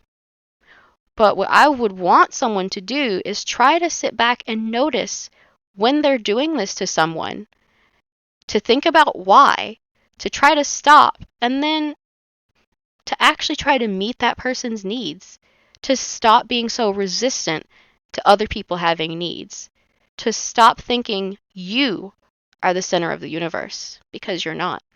Just like I'm not. I can't assume just because I don't need something that someone else won't need it for some reason. It may even seem silly, like the chestnuts. It seems like a silly thing to ask for until it's not.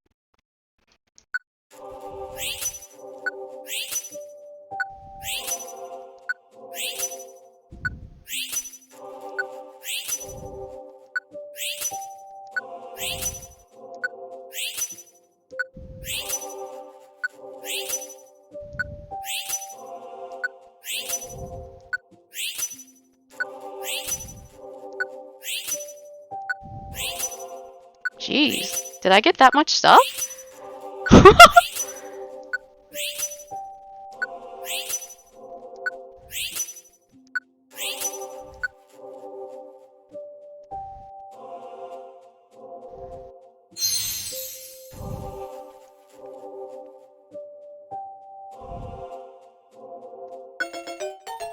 Yay, I didn't have one that has a cool rare quality. I didn't name it though. I didn't actually mean to hit no, but I also couldn't think of a name, so I'm like not butthurt about hitting no.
Water time.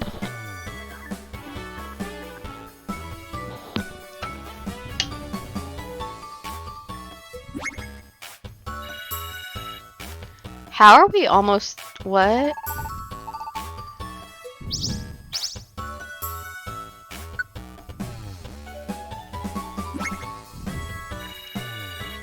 Okay, whatever. I don't know how we're so far through this rank, but it's whatever. That's not why I did this. Next time we're getting them their damn chestnuts.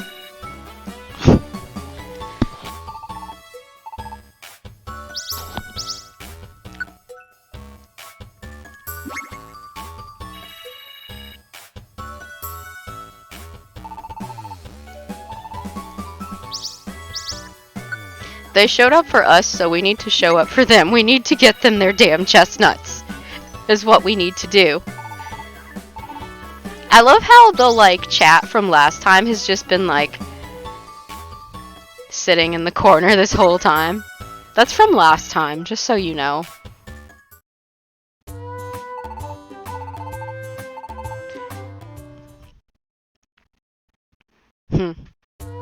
Oh, by the way, next time someone says they next time someone says they need something, that they have a need that you don't have, when they're the Mankey and you're me, just give them their damn chestnuts.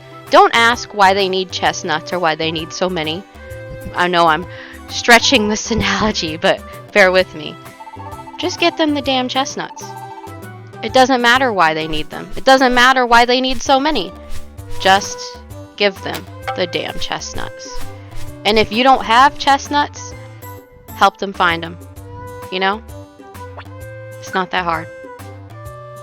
It's not that hard to go, you know what? They need something. And I know how to get it. Because, I mean, let's look at my rescue team again in the game. I don't have a horde of chestnuts I can just hand out to people. I don't have a chestnut tree. I can't shit chestnuts.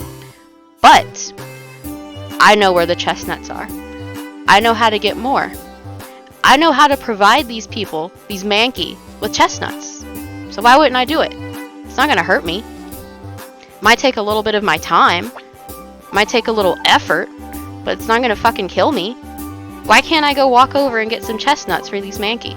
Especially when they're showing up for me and doing something for me. Why would I not show up for them and help meet their needs? You know? Same thing when you talk about, you know, need and feminism and community issues, you know? So we had 8,025, we're spending 380. I'm gonna sell some stuff. All these damn link boxes. Did I have anything else? Nope. 3250. Okay. I may just, instead of depositing this, I'm just gonna go over and buy a territory. It's fine. Yeah. There's no reason not to help people. Especially if you, metaphorically speaking, know where the chestnuts are and how to get them. You know? Or, in an environment where it's not a game, making it easier for people to get their own chestnuts, if for some reason you can't get the chestnuts yourself. You know?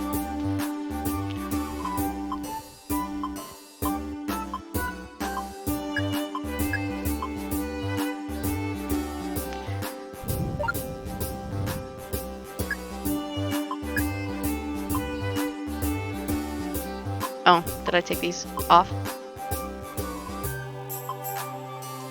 I only have 2 orange berries left. That's sad. Okay, that's right. I keep thinking I should put the invitation back in, quote unquote, until I need it. But the thing is, by the time I get to a dungeon and need the invitation, I won't be able to get it back out when I actually need it. So I just have to keep it with me, and it's so frustrating. It's so frustrating. I'm gonna take out 1 apple.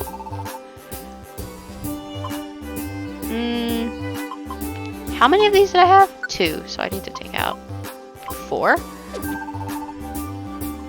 I already had enough of these, right? Yeah, okay. And I had enough of these. Yep, that's honestly usually all I take. Sorry.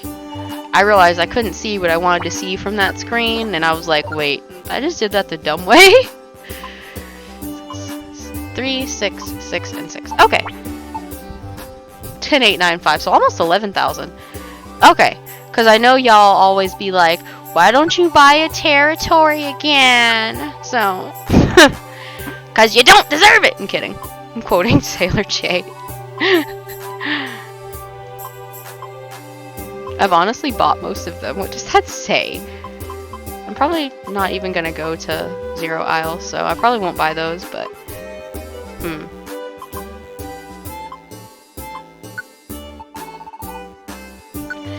I've never remotely seen anything from the Treasure Sea, but... now we have that place.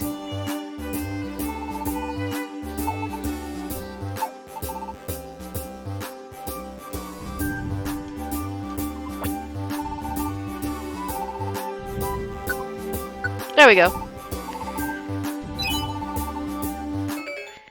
Thanks.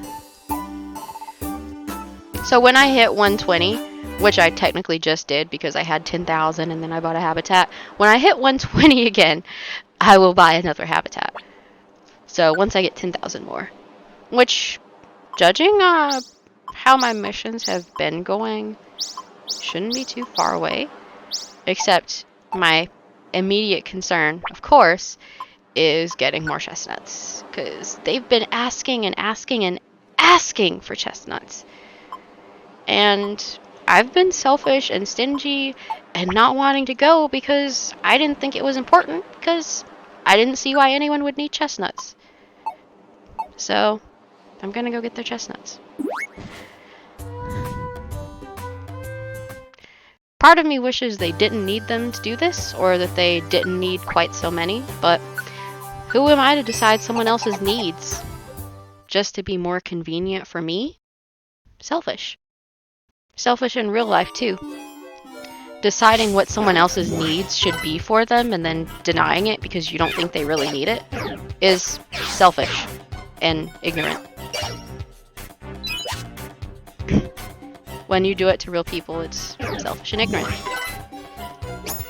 I mean, it was still selfish and ignorant, it's just that when I did it just now, it didn't hurt anybody because Mankey aren't real. But once you start doing it to people, or even creatures, who are real, well, you're just a professional asshole at that point, aren't you?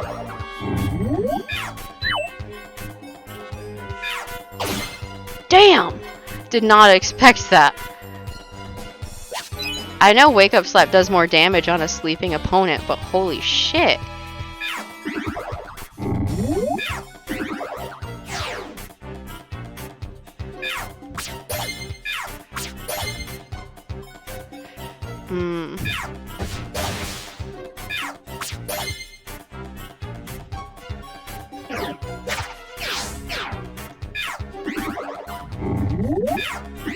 Really? Damn it! They're moving too fast. Oh well. Anyway. What floors do I need? Right, upper forest. We just need to search for the chestnuts. Oh my god, they just went after it. They went all in. Wow. They really went for his forehead and his career, huh? Wow. Ooh, there are a lot of items, and it doesn't look like it's a shop? I can't be sure, but usually the clusters are different when they're in a shop. Knock on wood, because I really want that. Ooh. Oh. Oh, it's a wand. Well, might as well.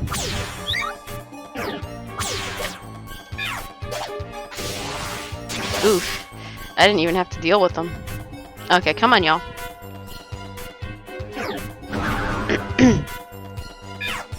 Are we too far away? Oh, we are not too far away. LMAO. How many times am I gonna have to fire a beam at him?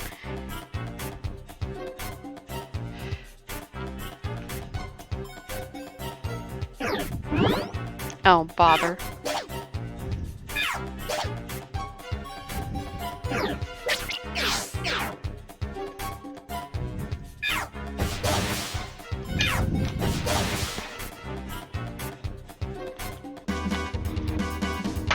Ah!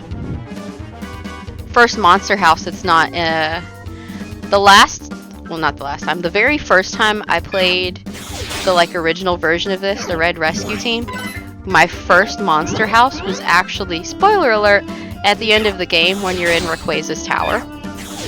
Yeah. Wild, right?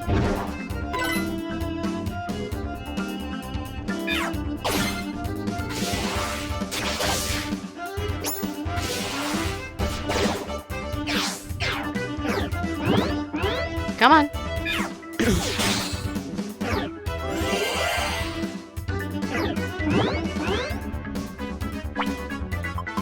Do we even have an orb? I feel like we don't. Oh, we don't. Okay.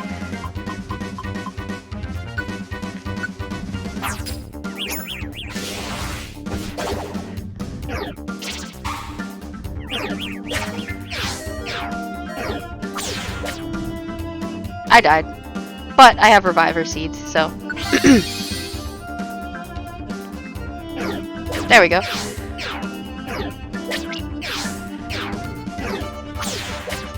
Any day now.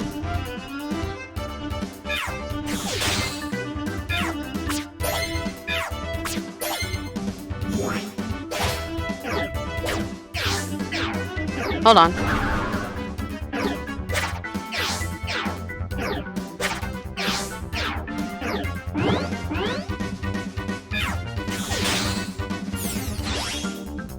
There we go.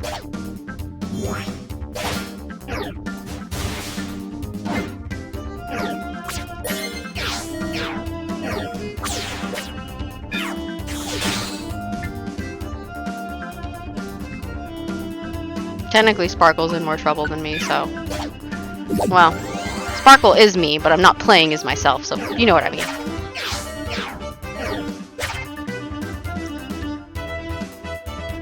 Wow, Froppy died twice.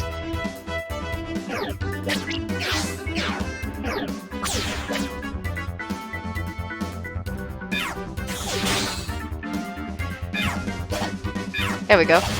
Ooh! That was brutal.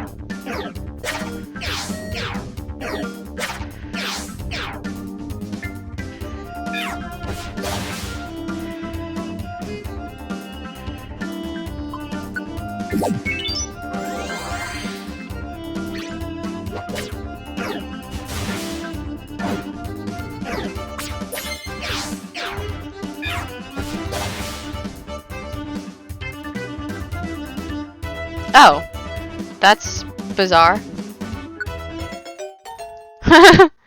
They're literally gonna turn on someone they've been helping this whole time, rip. Ooh, we finally have access to Iron Thorns. That's so nice.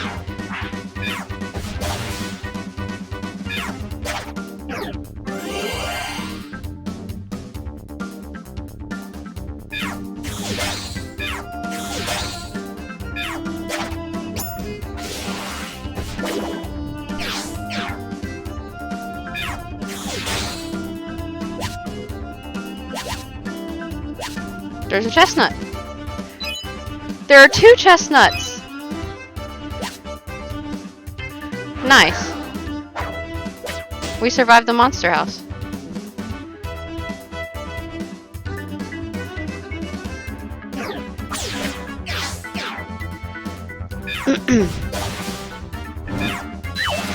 Huh, it burned. I know it can, it just hasn't yet, so I was kind of surprised. Yes, we finally got an iron spike. Kind of sad we don't have any silver thorns, but I wasn't even sure they still existed in this game because I hadn't found any yet. They used to be so common when I played the original. I don't know if they changed the, like, appearance ratio or what. Bizarre.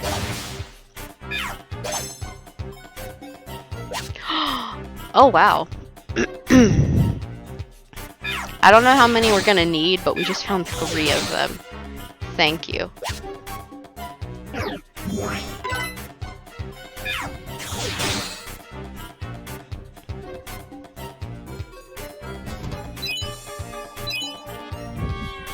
Because not only can the poor Mankey apparently not find these, I don't know if they're just... I don't know why they can't find them, but they can't. That's the point. They can't.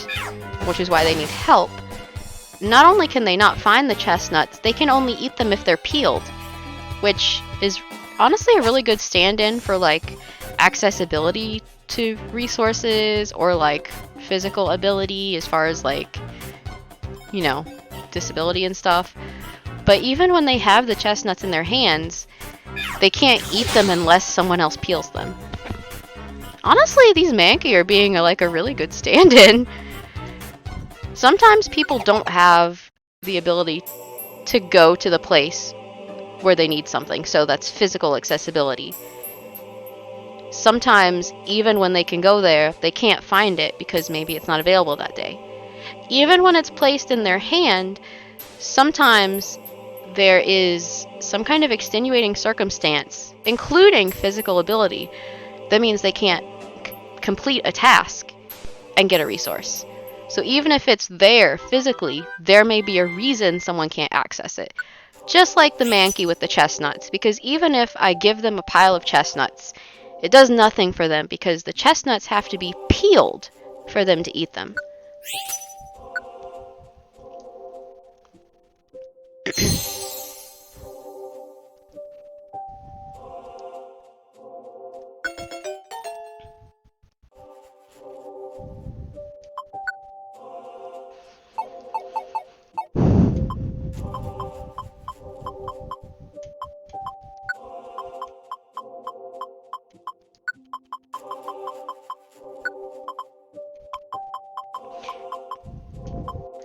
I think it would help a lot of people if we demystified some of these topics, because they seem so mysterious and intimidating when you just read this high academia article and you don't know what the fuck it's talking about. I don't know how some people can talk about, like, I don't know, how poor healthcare access is for lower income black women, for instance. How they can talk about it and somehow make it sound like the most advanced rocket science you could ever read. There's this barrier, and it needs to be broken. Things need to be demystified, you know. We need to talk about things in ways that don't make them sound like this mysterious, mystical experience. Or even if it is a mysterious, mystical experience, we need to find a way to talk about it to where everyone can reasonably understand what the hell we mean. Or if we're gonna use these terms, we need to explain what we mean, you know? We can't just assume that everyone knows what we're talking about. I feel like a lot of feminism is very much taught and explained in ways that's only helpful for, like, a middle-class, cis-het, white academic, when that's not what feminism should be. We have chestnuts for you, finally! I'm so sorry I was an asshole before about your chestnuts. I know you worked so hard for it, and I was very stingy, and I'm sorry. You're not real, but I'm actually very sorry. And I have 2 more!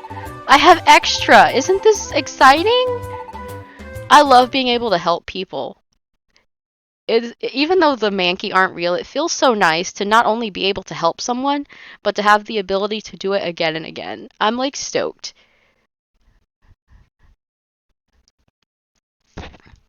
I actually had more chestnuts than they needed. That makes me so happy. And it looks so good. I wish I could give them the rest of the chestnuts anyway, because I feel like they high-key deserve it. They went above and beyond.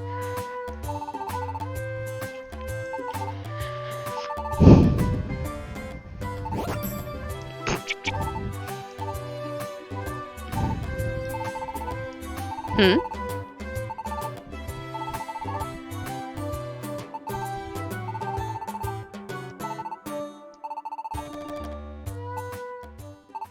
Oh.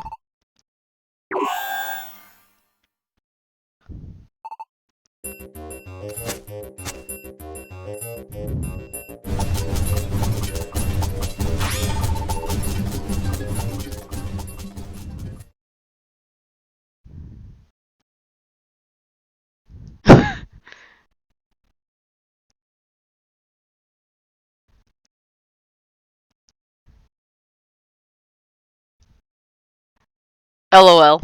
Chaotic renovation. Certainly was.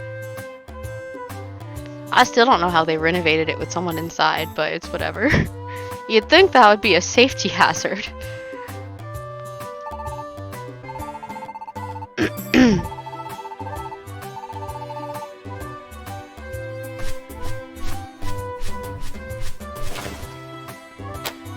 I love that the way the eye windows are done, it looks like the Pikachu eyes are like sparkling, like twinkling, you know, like that anime twinkle. I love that.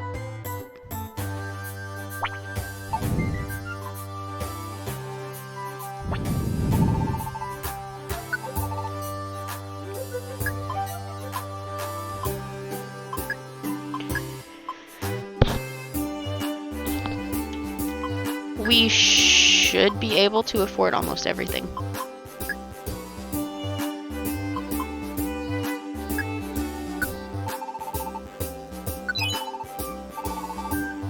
How much money do we need?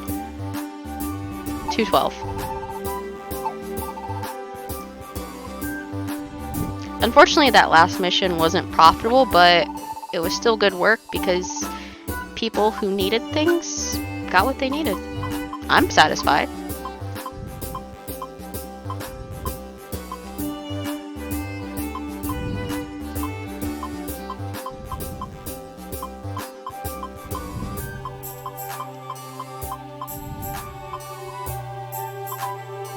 Whoops.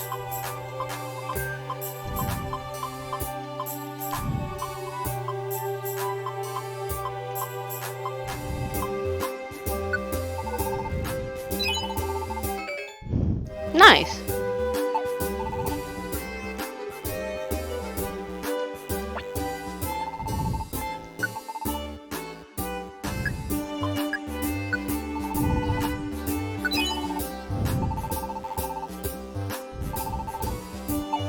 I'll just keep the 1 coin in my pocket because it's not really going to make a difference, you know?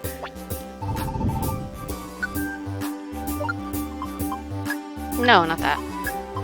Yep.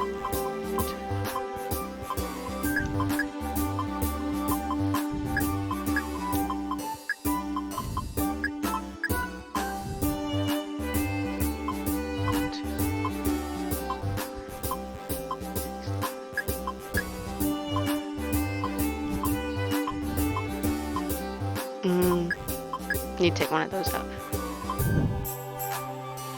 6. Huh.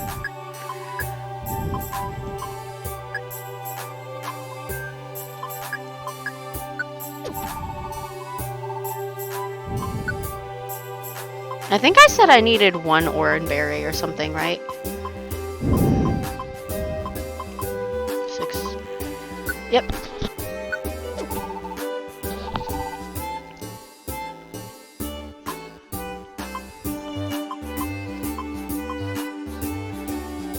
Okay, I think that's everything, honestly.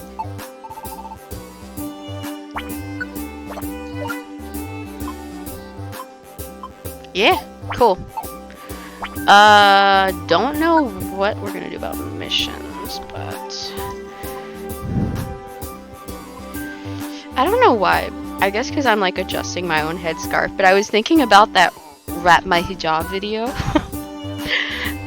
It's like this like music video where they're just talking about like, yeah, I don't know. I wish I could just like include a little clip of that, but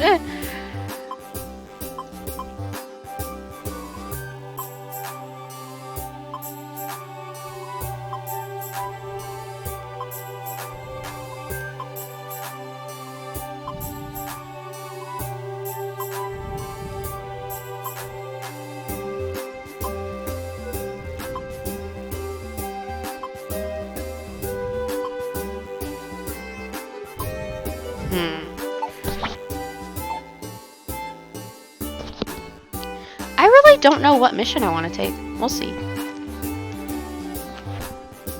Maybe one will be sparkling again. Who knows? Did I go to the post office this time around? I don't remember. I know I went before I did the chestnut thing. Maybe that's what I'm thinking of. Yeah, that's what I'm thinking. Okay.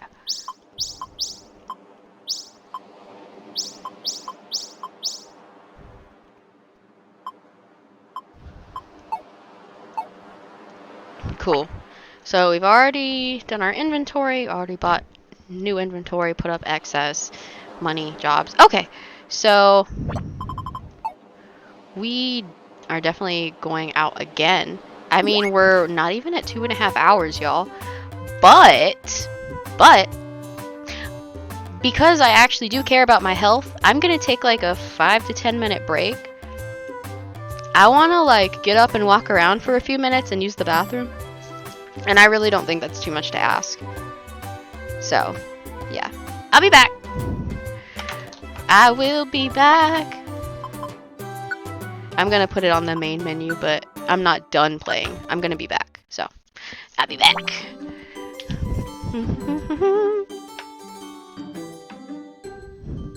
Alright. 5 or 10 minutes. Maybe 15. Not long. I'll be back.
I am here! Again, I am not All Might, despite what it may sound like. Okay. I am a little sweaty, but that's fine. I went and took a tiny walk after I was done doing other stuff. So I got like an 11-minute walk. It's fine.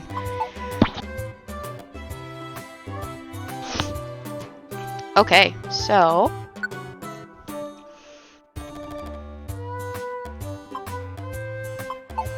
yeah, I guess we'll see what's sparkling. If anything is sparkling.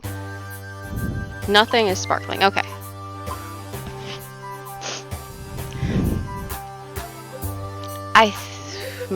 We may go to the Frosty Forest. No, that's the right one. Okay, let's see. Wait, it'll be at the end, right? Oh, actually, Mount Freeze. Okay, 13, 12, 11, 10. 8, so they're gonna skip a floor. 7, 6, 5, 4, 3, 2. Huh. So the first floor and the 9th floor, is that all? Actually, I don't remember how many floors Frosty has. 14 max. Oh! Oh, okay, so we don't quite have one on every... Apparently we're missing 3 floors. That's fine.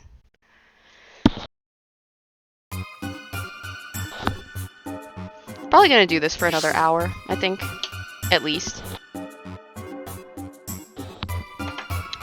Then I'm supposed to be having a, like, video call type thing so that my friend can show me how to do something on the computer. Sometime after 4. I just wanted to make sure that they had, like, enough time to, Okay. Okay, never mind. My friend said anytime around or after 5.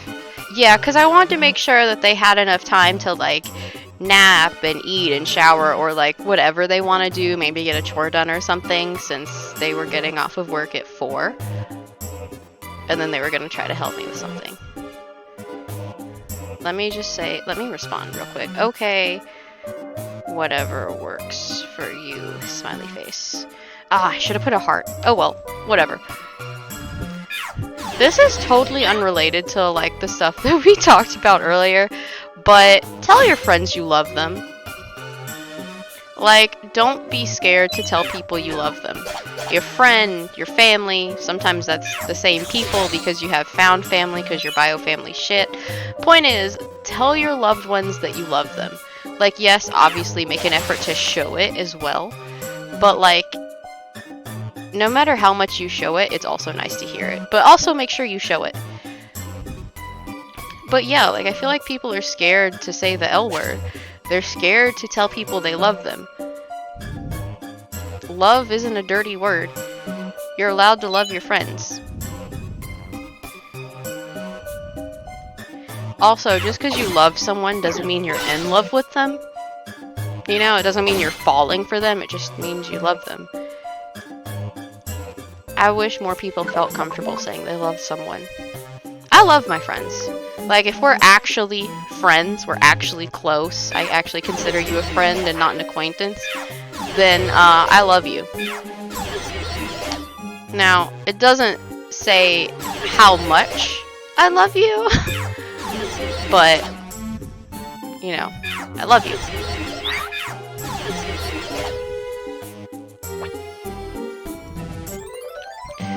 Yay, got the client. Yeah, I love all my friends.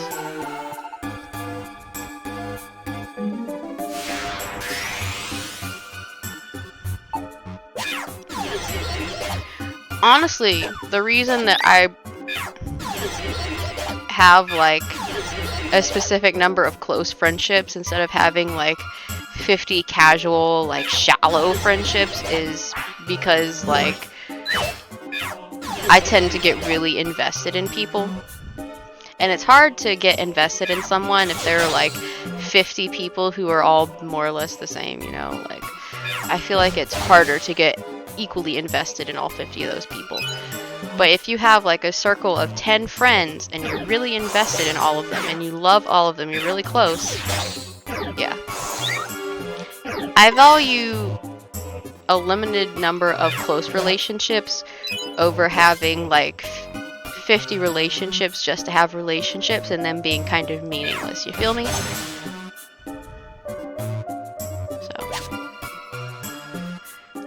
I wonder if my friend's favorite color is still green. I haven't asked in a few years, but that's what it used to be. I mean, favorite colors don't always change, but sometimes they do. I should probably ask, to be honest. That's the other thing, like, don't be afraid to, like, ask people what their favorite color is. I mean, how else are you supposed to get it if you don't talk about it? Through fucking osmosis? Like, either you ask directly, or you see through observation that they always go for a specific color. Like, either through paying attention, or if it's hard to tell, asking. Because, again, it's not gonna come through osmosis. It's not gonna come through, like, divine messaging like you're fucking Moses or something. Just fucking talk to people. Tell them you love them. Ask what some of the things they like are. Like, it's okay to get to know people. It's fine. Or if you don't talk a lot, you know, it's not creepy to observe people. As long as you're not being a stalker about it. Like, it's not creepy to just, like, notice, hey, someone likes strawberries. That's not creepy. I mean, the context is really only creepy if you've been following them around for a week without them knowing. But, like, if you're hanging out with your friend and you notice that they always go for strawberries or strawberry flavoring, it's probably safe to assume they like strawberry and that they're either not allergic or they are and they don't care. And that it's fine to get them strawberry stuff. You know, that's not creepy. That's just being fucking observant. You know, you were hanging around them and you noticed. It's not creepy. As long as they know you're there and you're supposed to be there. I'll be so glad when they run out of uproar. This is so annoying. This is why I don't like taking executes anywhere.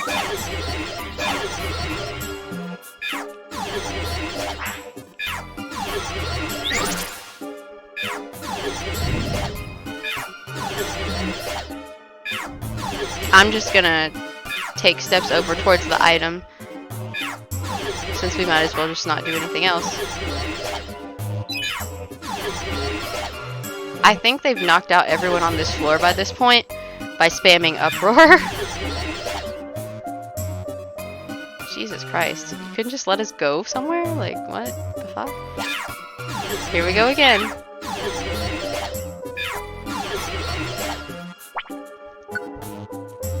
Okay, so we completed the 3rd floor mission.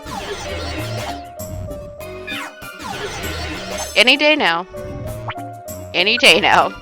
Just any time now. Yeah, see? We did 2 and 3. I don't know why they can't just let us handle it when they get close enough, but I guess they'd rather get rid of the threat. The good news is, they will run out of uproar eventually.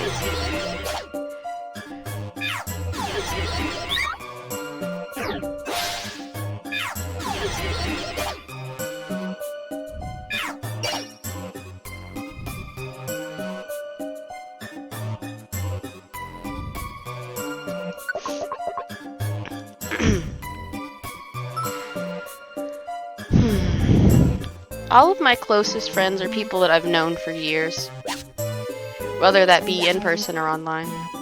Although most of my friends are actually in person. I do share a lot of my in-person friends with my partner, but since we went to the same school, lived in the same town for like almost 10 years, well, not town, city, because we, obviously we were living together at the time, but we lived in the same place for nearly a decade. Went to the same school and knew all the same people. It's not really unreasonable for us to share a friend group. Of course, we both also have friends that the other doesn't, which is also fine. You know? Like, it's okay to share friends and it's okay to not share friends. It's fine. Either is fine. As long as your partner's not like isolating you and telling you you can't have friends, then it's okay to share friends, you know? You shouldn't have to hide that you have a friend though, like that's like weird and toxic and abusive. Like if your partner's telling you you can't have friends except for people they approve of, or like you can't have friends of a certain gender or something, then those are red flags and you might be in danger if you're not already and you need to get out of that relationship. Like, full stop. But anyway, we do share most of our like in-person friends. Most, not all. Because, like, my very best friend from when I grew up, obviously, you know, they're not, like, directly friends. I mean, they, like, get along well enough. They're just not, like, besties. But I, you know, don't expect them to be. I just expect them to not be horrible to each other. You know, same for my partner, having friends from before we met or from childhood or, you know, like, it's fine. It's not that deep. We're allowed to have people that aren't shared. We're allowed to have people that are. Because, you know, obviously we have, like, friends we met, like I said, when we were in school or whatever. So, like, college school. Wait. Did I just see that we did do the mission? Yeah, we did. Okay. I always double check to make sure I don't leave the floor without doing it. Unless I really, like, need to leave the floor without doing it.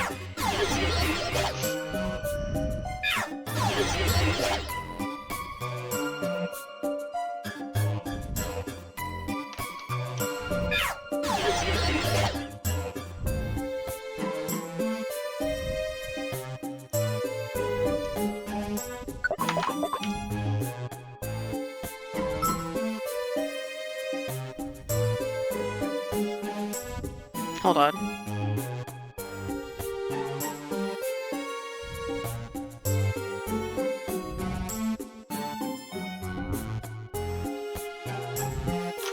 Okay. So...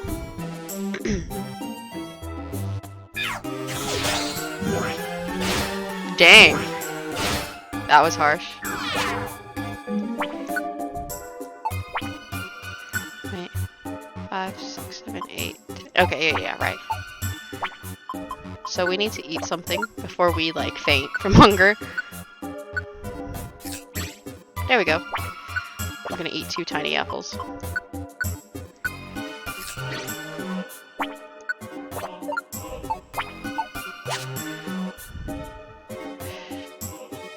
Oh my god, we found it. Oh, fuck me, it's a ditto. It always pisses me off when they do that. It's like, I just got really happy thinking I found this money, since we need it to fund our rescue team, and then I was betrayed. We have been bamboozled.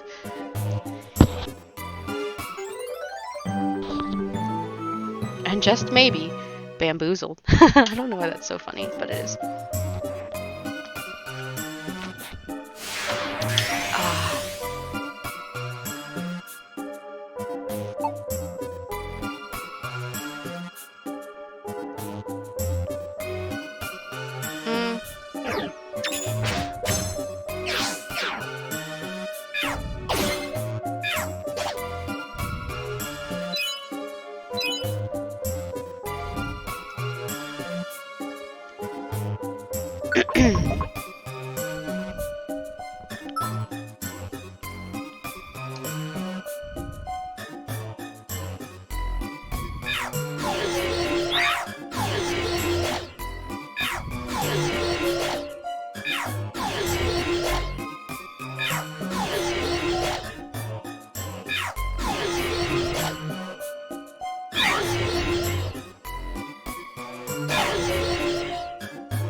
Thank you. Oh my gosh.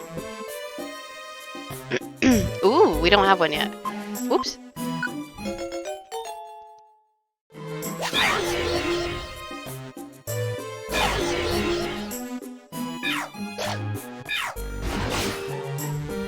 Never mind.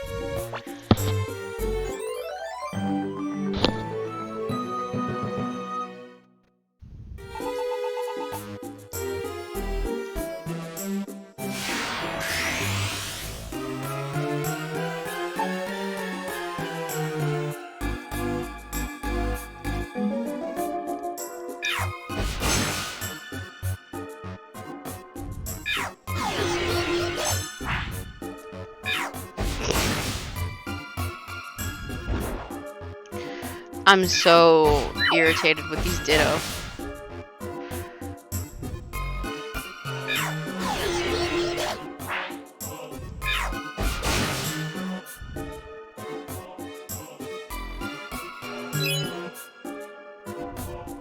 I'm relieved every time it's an item or money and not a Ditto hiding.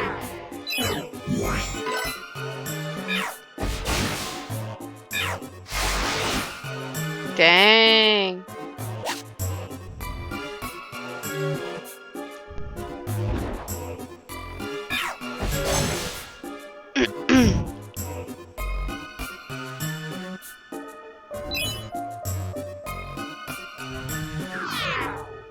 I hate that it genuinely shows up as an item. Oh well.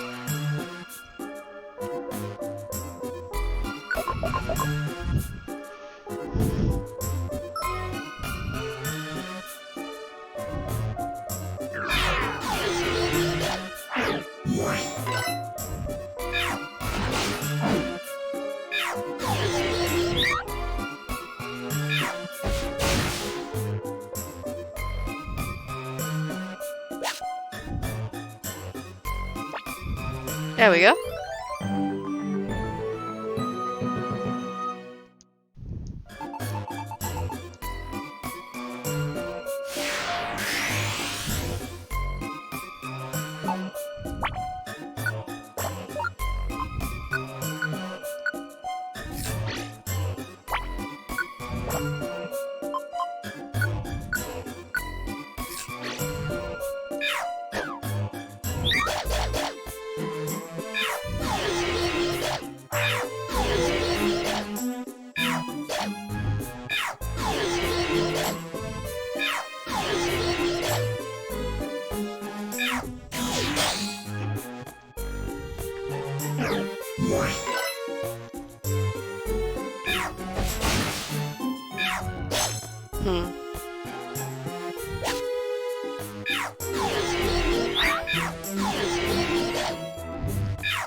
Cool.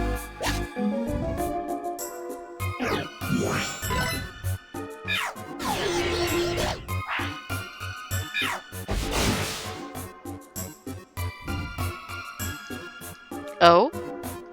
It's not a good one, but I don't have one on my team yet, so.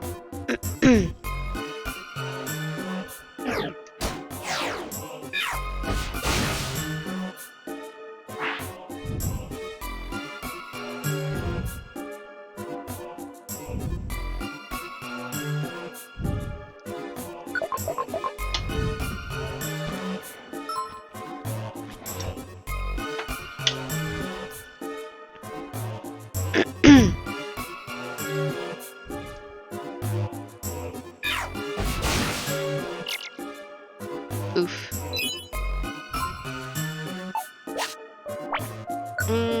First of all, we're gonna throw... Really? We're gonna throw this because I hate escape orbs. I never use them. Second of all...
Oh my god.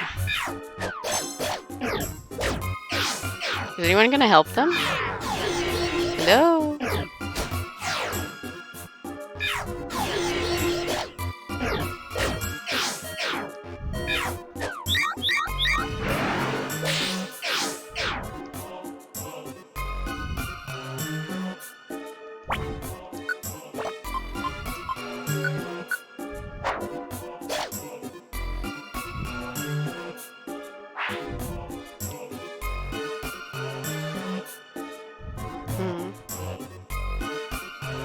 No, it's just that? Okay.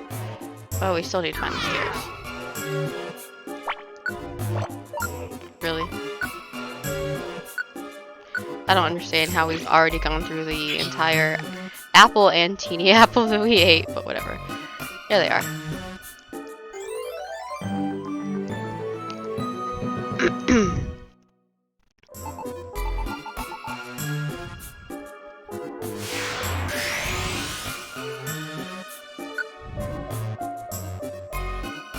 There we go. Then there's gonna be nothing on the next floor.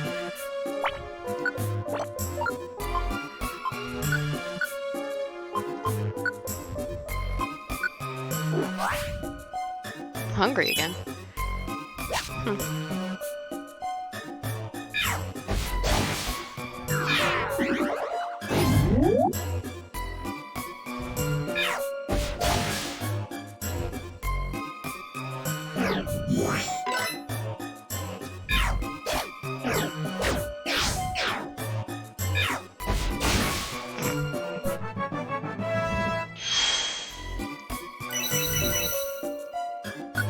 Nice.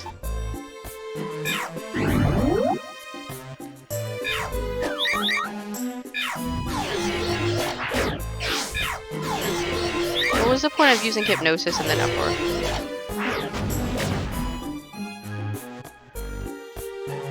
I honestly don't really want to. I guess I have to. Why are none of you helpful?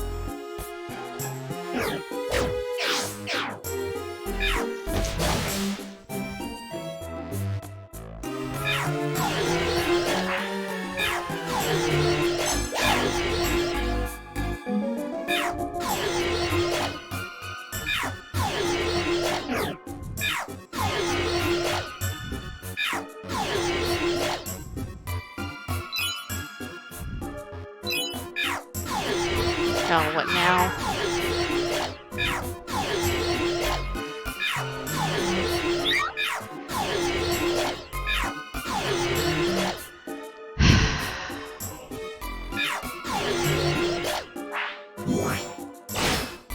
Thank you for putting us out of our misery.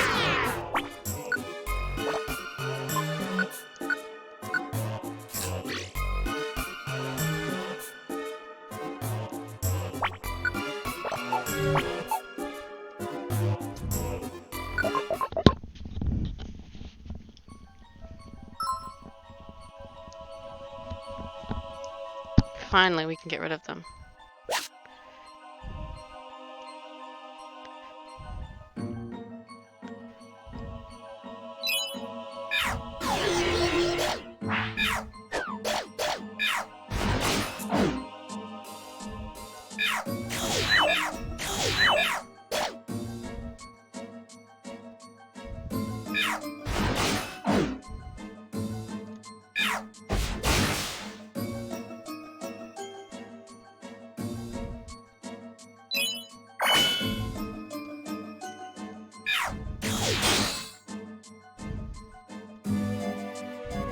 Nice.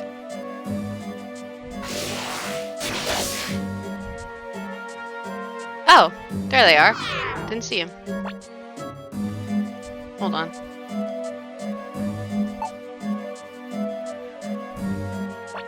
There they go.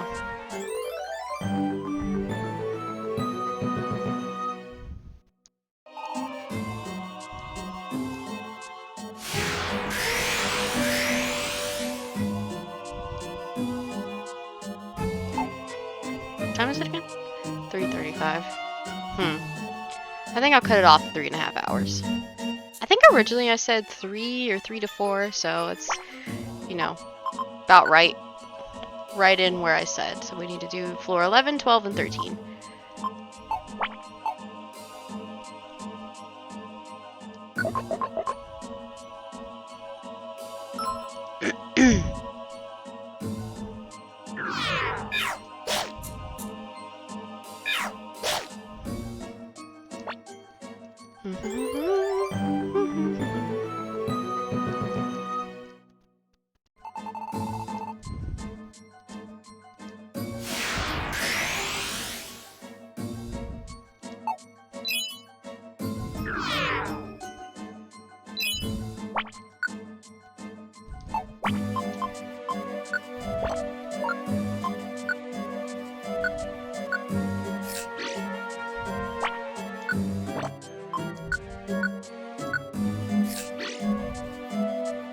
Okay.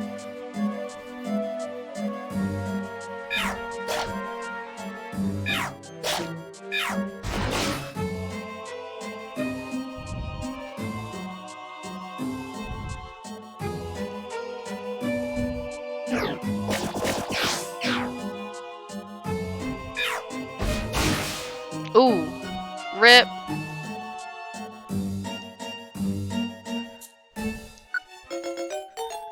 Huh.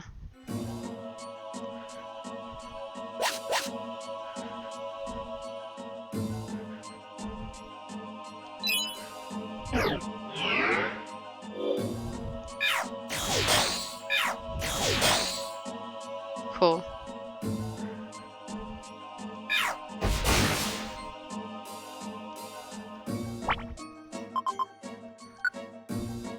$12 and $13.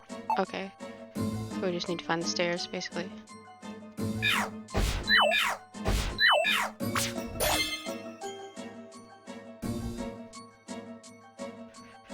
Must be in that big blank area, right? It's gotta be. Oh, Lord, what now? Oh, okay.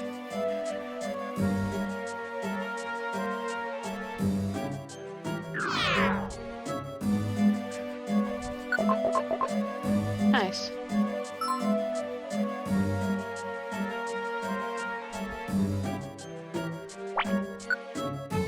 Yep, so we just have 12 and 13 left. No. God damn it.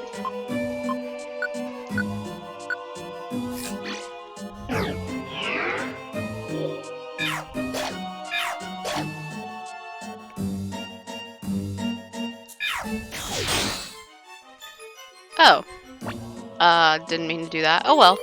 It's not like I did anything bad. I meant to turn and get the item first, and somehow I just ended up knocking someone out.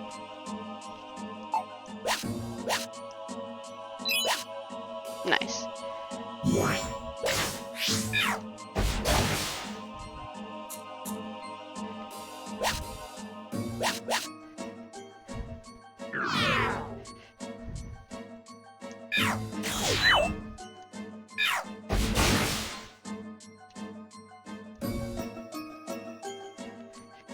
Huh.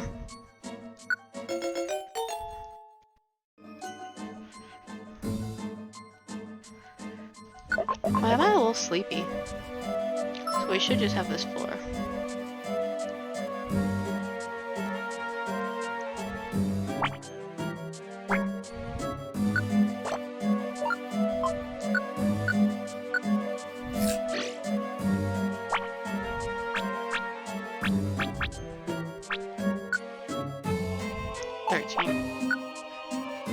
Cool.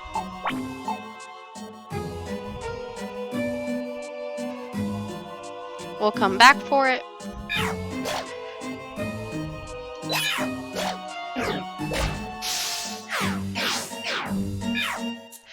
Really?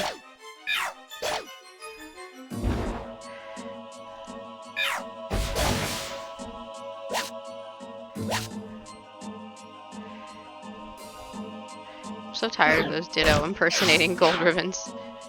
I'm over it. I was already over it, but I'm like extra over it.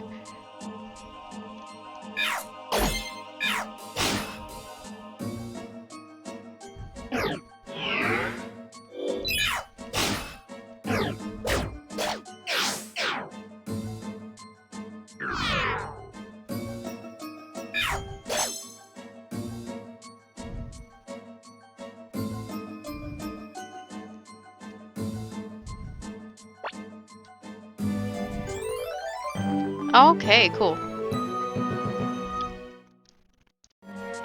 I don't know what I'm gonna do for 25 minutes, but it's whatever.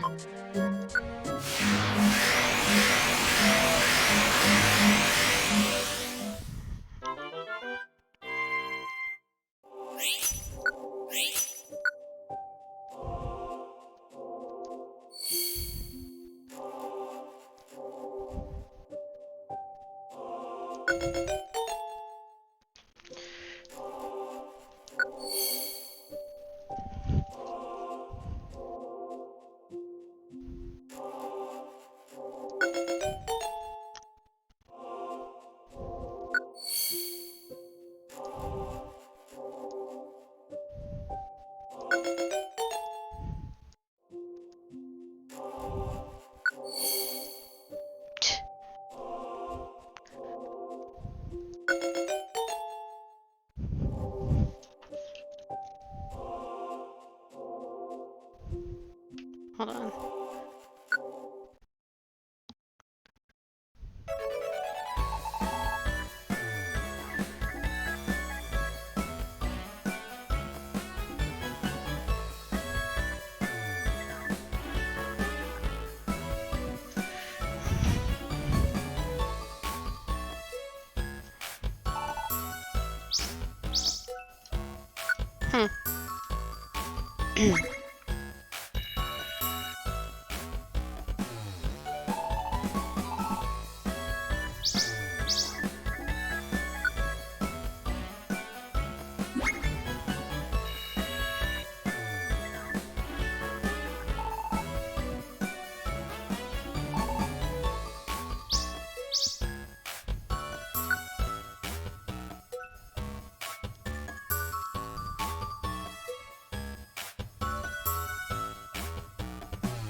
Yeah, I'm like flagging. I'm getting sleepy because it's my like sleepy time.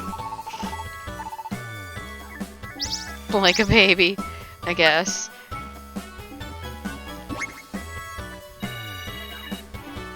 I mean, I guess I don't really have to make it like 3.5 hours, but it's what I wanted to do.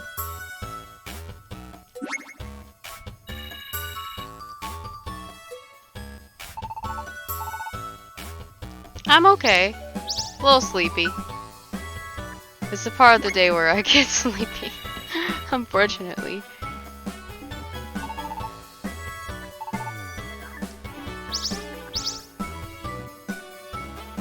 Oh no! Come back home from like work or school or something? I'm sorry about that. You know that means you gotta rest now. No doing 50 things when you should be in bed, okay?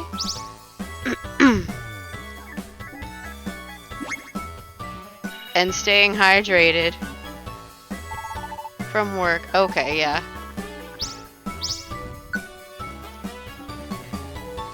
I mean, I guess getting up and walking for a few minutes every little bit is fine, but like don't strain yourself.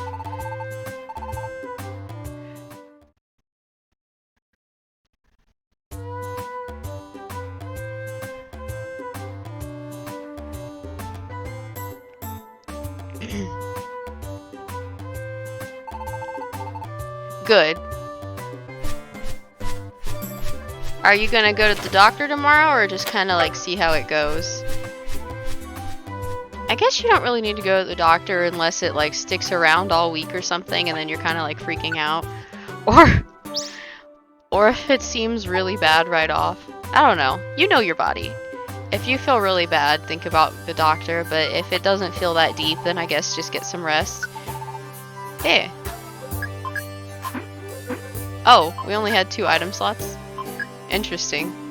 Well, we almost made $5,000. I guess we'll like buy these and then put up our extra items.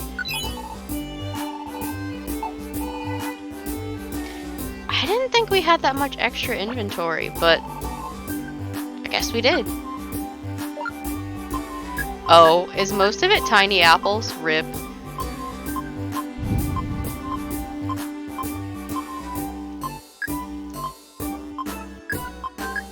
Oh, I didn't even realize we found that much.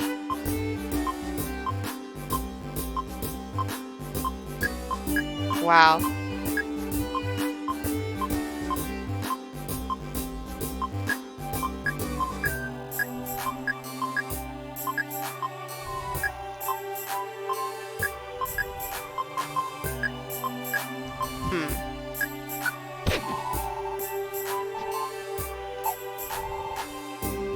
Cool, now we can actually...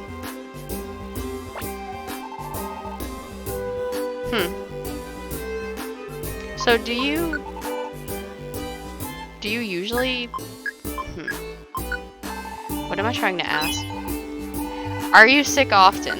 Do you usually get sick? Wow. I don't know. Yeah, my brain's... Yeah.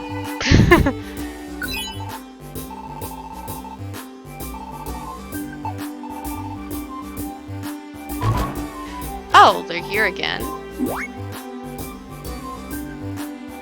This is like the third time I've seen them.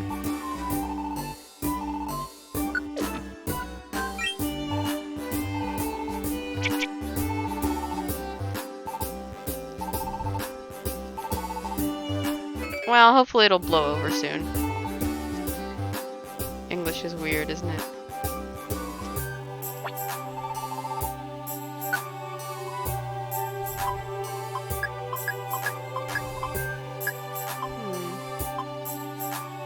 We should keep that second apple.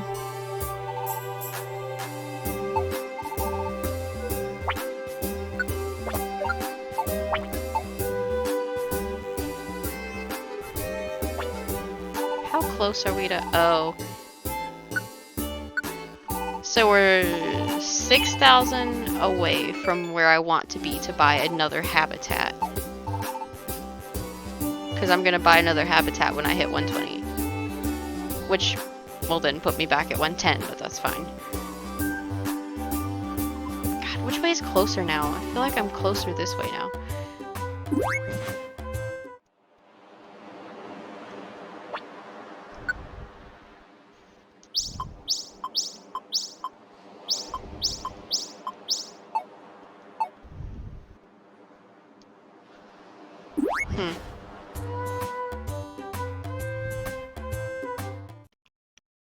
I don't know if there are any questions I can ask that don't sound like nosiness or invasiveness.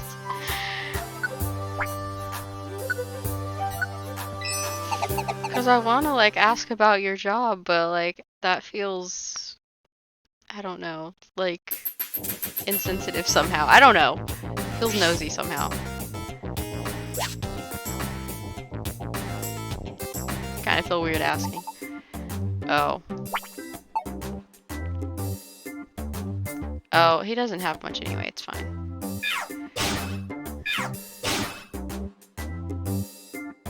I honestly can't believe his audacity. I just didn't know if you wanted to talk about, like, you know, what kind of thing you did. I don't have to know exactly where you work, but, like, do you want... No. You know, like if you were a zookeeper or something, or a teacher, or I don't know, a medical scribe. Like, I don't need to know where. I'm just like curious about what you do.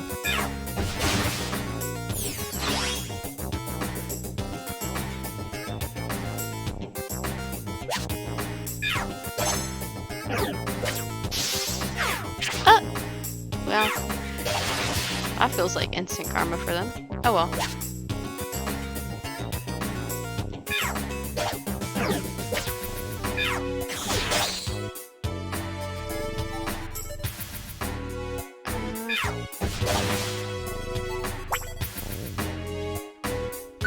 Okay, what are we supposed to do? 2, 3, 5, 6, 7. Okay, so 2 through 8 basically.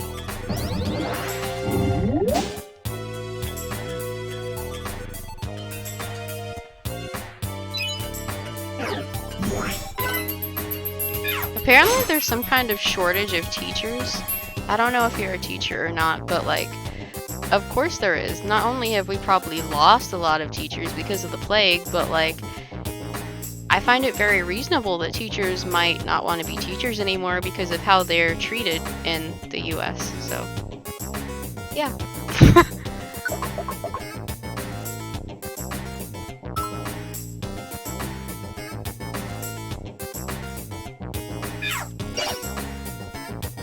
Wow, that simple attack was so much overkill.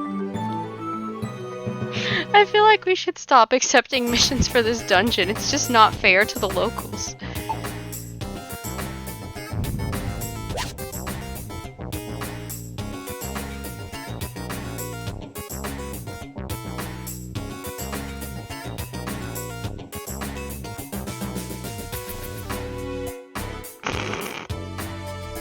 That's funny.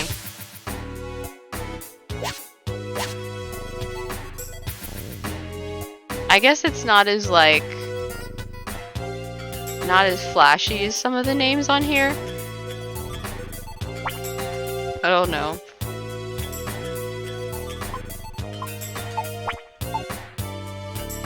I guess because it doesn't exactly look like the other screen names, because like some of the people that followed me recently were Top Percentage Bulbasaur, Neo Nexus, the Duck with like a little duck face, and then Renegade Stars 16.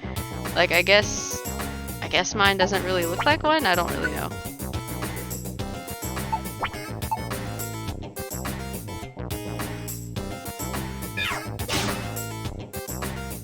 Am I reading this right?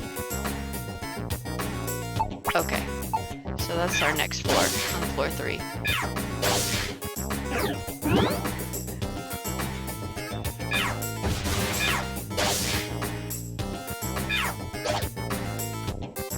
Oh! Huh. Okay. I have a friend that works in IT, but he does something different. IT is such a broad field. I honestly don't even know what he does, but I know it's different from what you do. That's actually really cool and really vital for the business. I hope they're treating you right, because they're kind of screwed if you decide to leave.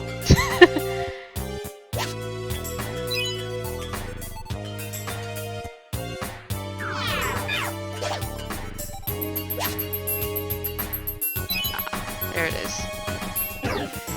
Did I really just shove them out of the way?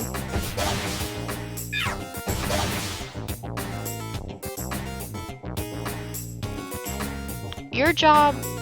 Huh, there must be someone that does what you have to do at the laptop center at the university I went to. Basically, when we went to IT, we could also, like... I don't want to say rent, because we didn't pay for it, but they would, like, give us a loaner, you know? While they did stuff to ours. Huh. I didn't really think about the fact that there was probably a specific person who was like managing that.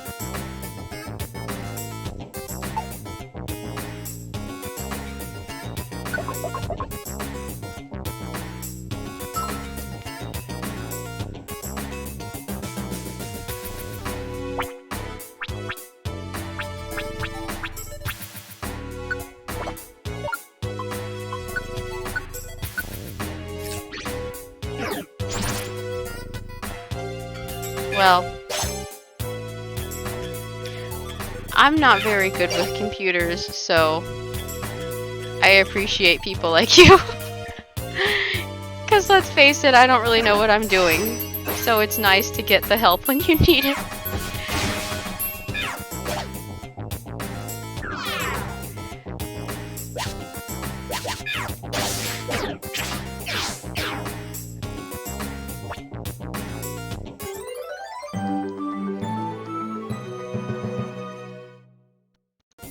So what's the most common problem that you see at your business, or whoever comes to you for help?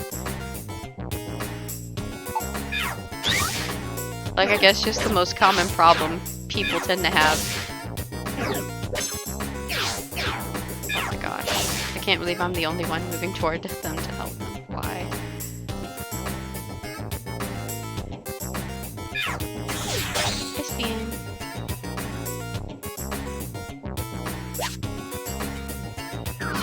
I find it frustrating when like something's wrong, but you don't know what's wrong, and then you never find out because you close all your programs or restart the computer, or like even just like jiggle it a little and suddenly it works fine.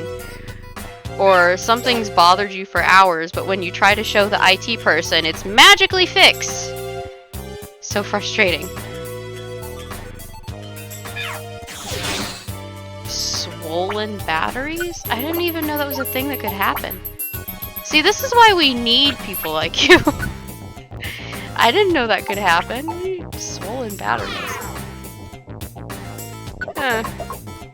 Does that happen with age or overuse or damage?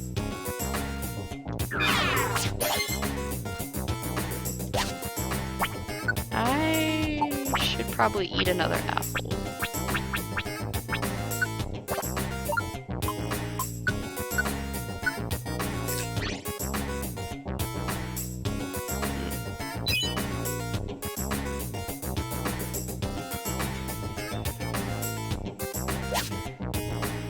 I remember the computer at the place I used to worked in a call center. Wouldn't recommend.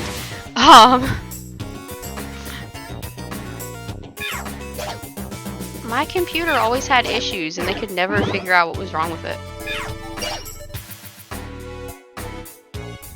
And it was different. So it had 3 or 4 main issues that would happen over and over again, but they could never figure out why. It would randomly lose its connection to the internet, just like knock itself off, without me disconnecting anything or turning anything off, without the other computers being affected. It would just randomly be like, hey, so I can't sense anything, deuces. And it's like, okay, I have internet work to do. And it's like, okay, you're not getting it. Ooh. Another thing is, like, sometimes it wouldn't turn on. And you're just, like, hitting all the buttons and switches, trying to make it do something, and it just won't turn on. And there's no, like, discernible reason it won't turn on. Everything's plugged in. It didn't get, like, you know, nothing happened to it. But it won't turn on. Or it has a really delayed, like, response to trying to turn it on. And they could never figure out why. What was the other thing it did? Every time I would do a lock screen, for some reason, it took that as permission to close down everything and log me out of everything. We could never figure out why, because I didn't have anything set up to do that automatically. And there was another issue that it had. I think it's where it would like freeze randomly, no matter what I had closed, no matter, you know, what was running in the background. Even if the one thing was open, it would freeze. And it was just like, they're like, no, nothing's wrong with it. I'm like, it has 4 ongoing problems that pop up at least twice a week, but nothing's wrong with it. Maybe it was just old and needed to be replaced, but damn, you could at least just say that. They're just like, nope, it's fine, it's running how it's supposed to. I'm like, if it's running how it's supposed to, this wouldn't happen. But thank you for telling me something completely meaningless.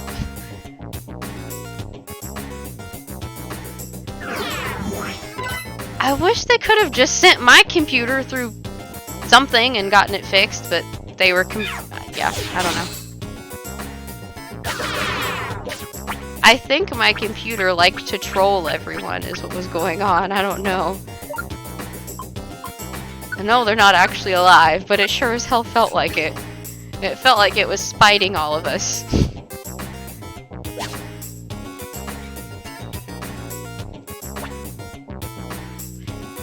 I don't even know if oh, apparently I did find a raspberry already.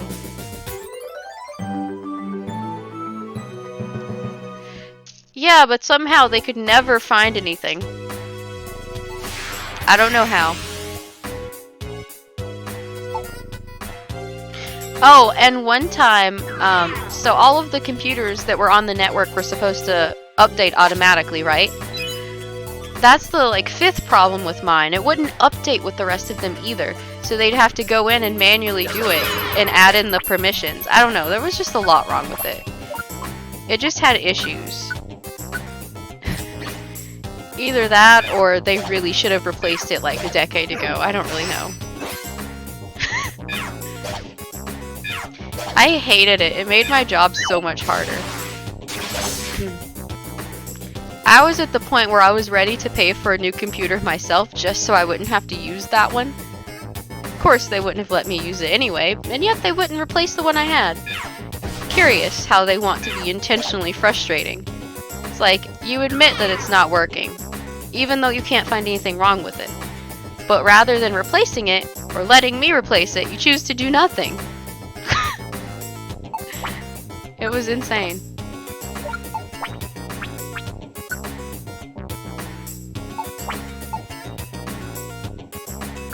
It all boils down to them not wanting to spend any extra time or money on something even though they really needed to.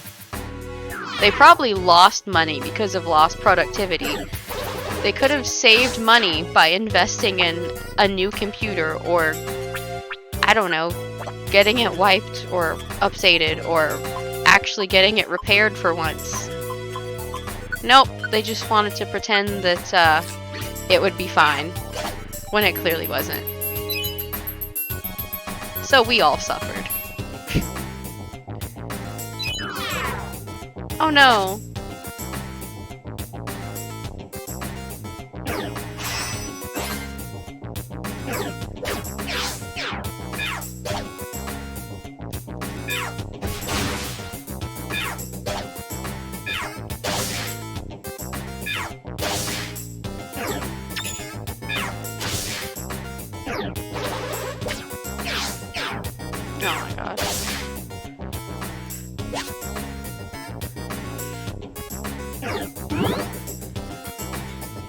Oh, I love seeing my junior.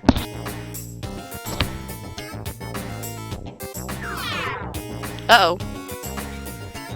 Again, so quickly?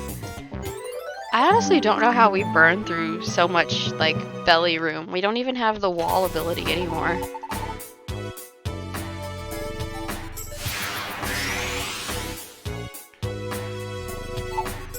We should only have one more. Yep.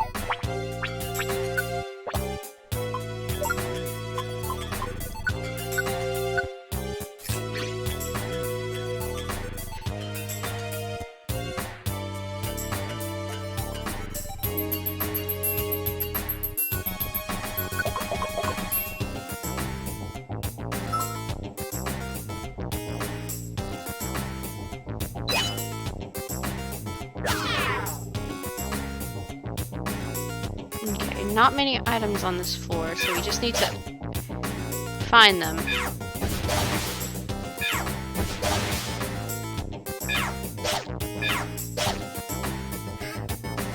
I'm not really sure how bite is supposed to work on a Pokemon that's literally just a rock, but whatever.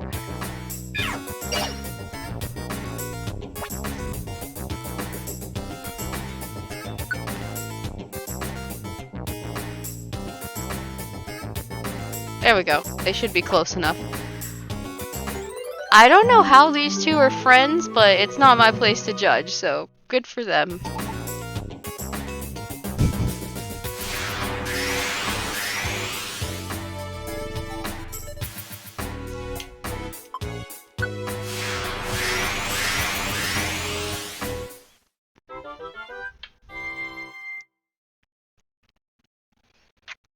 I've actually reached 3.5 hours. Nice.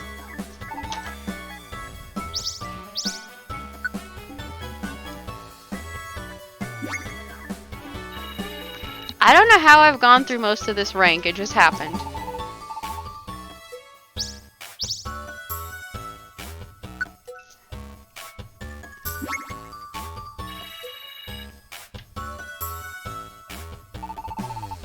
Haven't done that many missions. Oh well, whatever.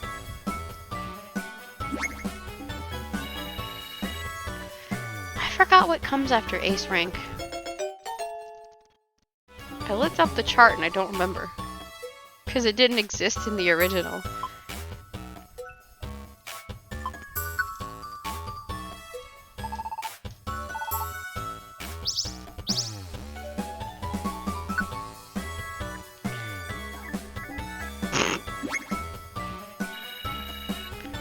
We just left Diamond. I don't know how we've gone this quickly through Ace.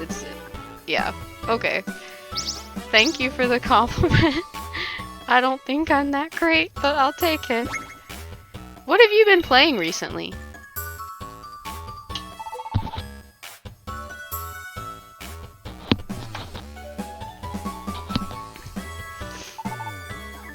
Yeah, I have no idea how these two met, but, you know.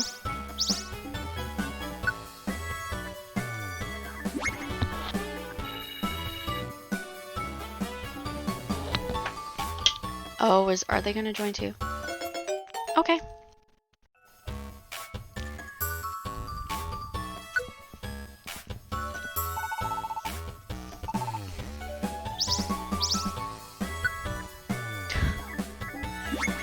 I know it seems like a lot, but we only had 7 requests for. Okay. Yes, there we go.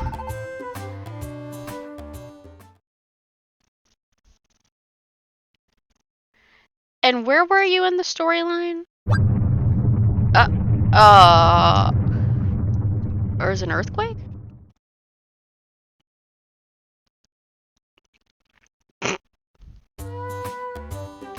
I love how they just casually brush off the earthquake. They're like, oh, it's fine now. The audacity. It's kind of hard not to notice.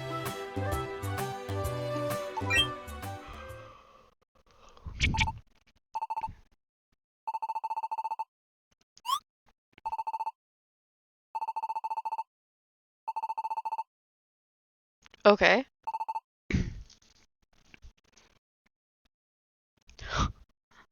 I love seeing him try to run. Oh, that's exciting!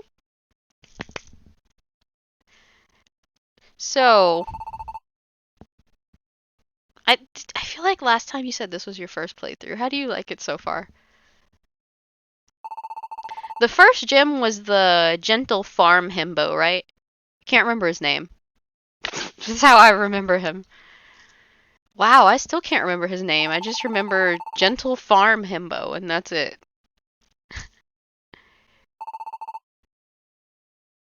Okay.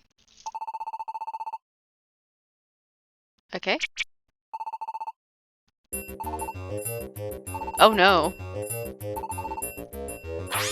Rip.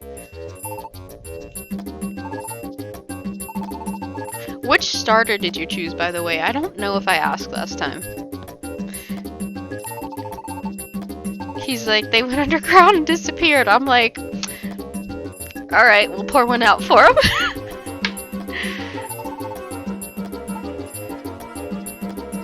Now everyone's freaking out because they're probably assuming they're dead.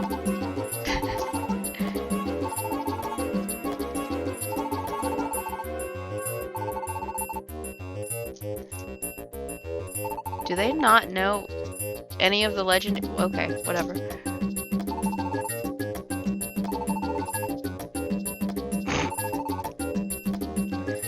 Yeah, I'm not anxious to go underground either, just saying. Uh-huh. Right.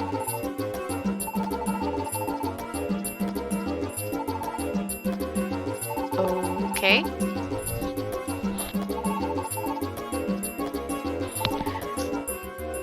Why would he just volunteer us like that? Wow. We have the highest rank of anyone here. He really just dissed us like that?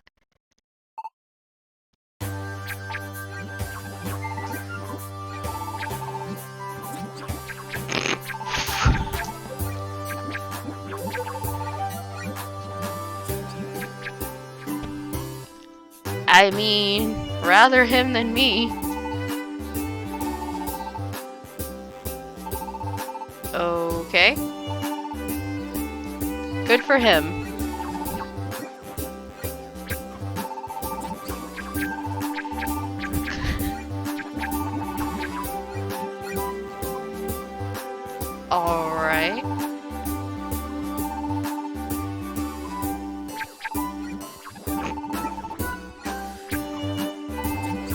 Who came up with these names?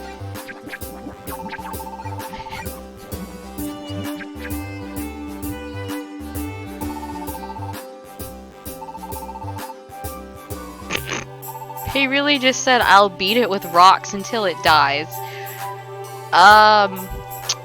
Good job, buddy. That's one way to do it.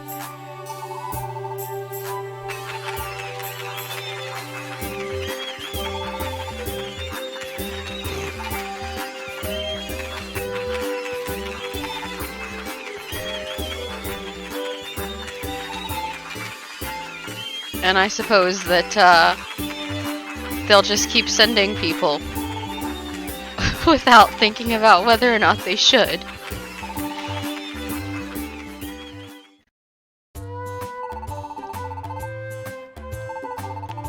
I don't know why he has it in his head that we have to volunteer for everything. I'd rather we, like, stay alive, but, you know, whatever.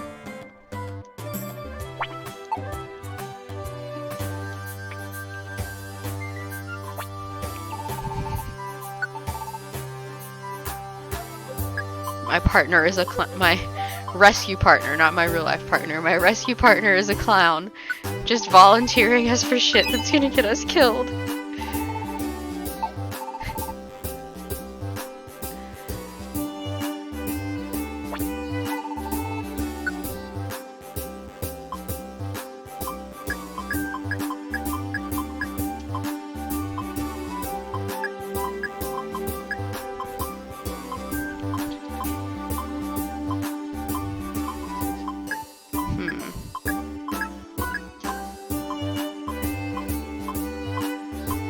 Okay.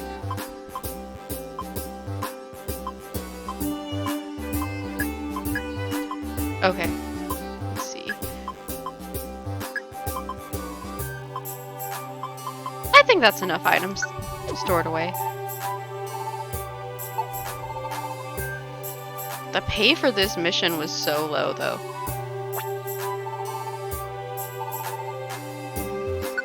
Yeah, that's not really helping us get towards our goal. Ah! I did it again.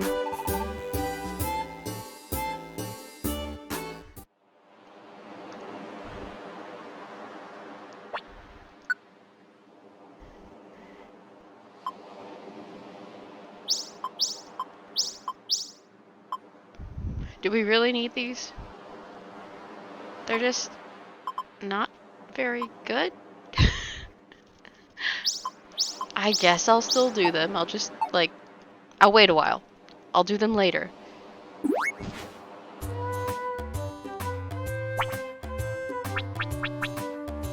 Okay. We could always go back to Oddity Cave. That's safe. Okay, but why is Sinister Woods calling our name? Apparently there's extra money there?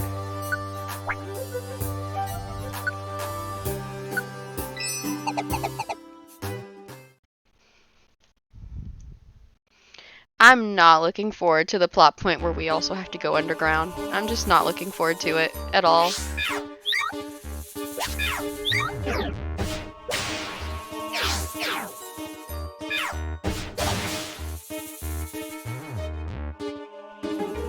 Oh. Oh my god, that apple was bigger than us. I know big is in the name, but it was huge.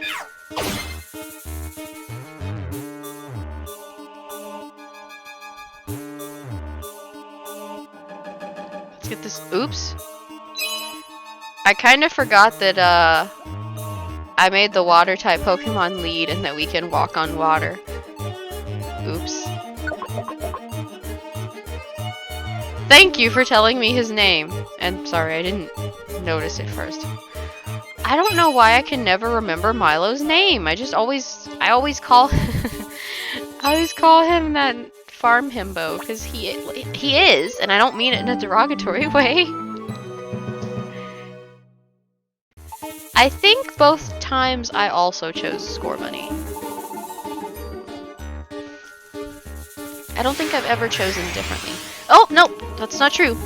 That's not true. I chose differently once. Because I don't usually go for a water type starter, and I was like, I should make a profile and choose the water type starter, so I did. Ah.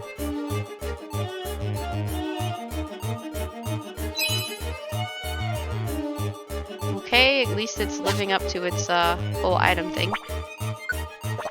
No, that's not what I... Here we go. So 3, 4, 5, 6. Then we skip a floor. 8, 9. Skip a floor. 11, 12. Okay. So we've already done what we came to do on this floor. Cool. I guess I'll be finishing this first.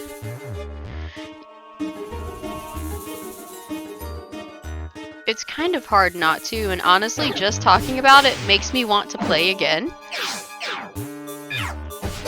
Maybe that's what I'll do the next time I take a break. Because there's only so long I can play PLA without, like, going insane.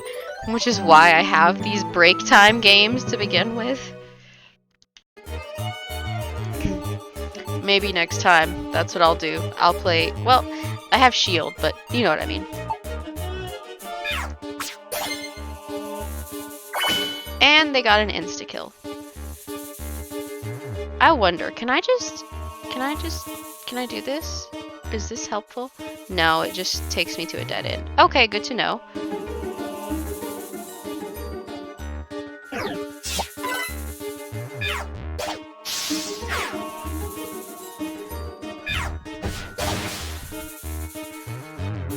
What, do another run of sword and or shield?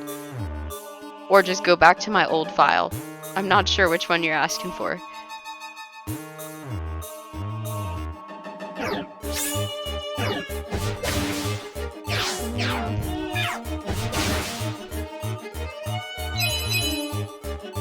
Regardless of which way you meant it, I'll do that next time. Well, maybe not the next stream, but... I'm devastated that I still have to finish the plot of PLA because... Oh my gosh, some of those trials are so hard!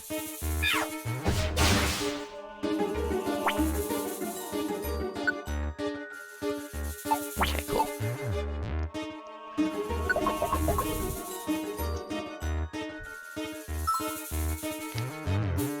Another run of either game. Okay, I can do that.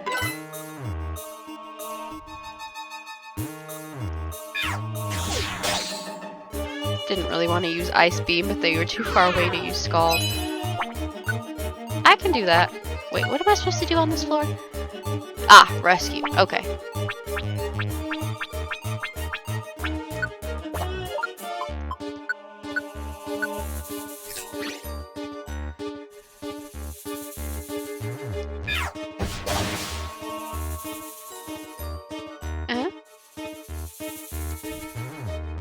Thursday, Friday, and Saturday.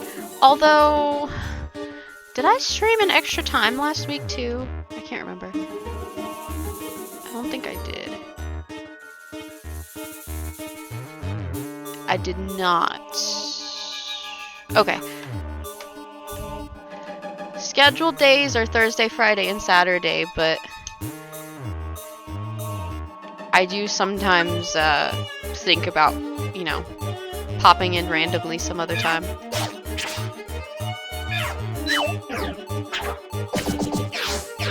Oh. Okay. I think my fiance's on vacation next week, so we'll be spending time together when I'm not... Hold on. We'll probably be home those days, though. I don't know what plans for Sunday will be like, though. Sorry, I'm talking to myself out loud. Kind of.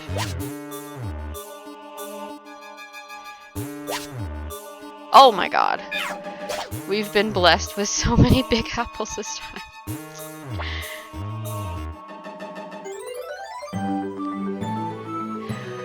I mean, Today I did come on early. I think it's scheduled. Is it scheduled for 2:30 or for 3? Let me.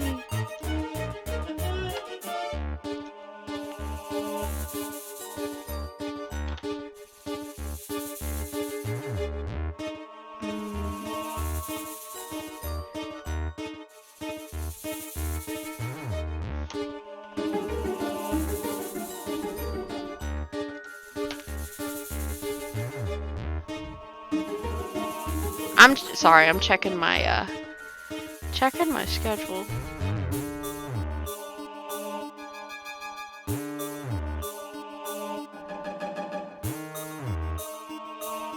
Well, that's weird.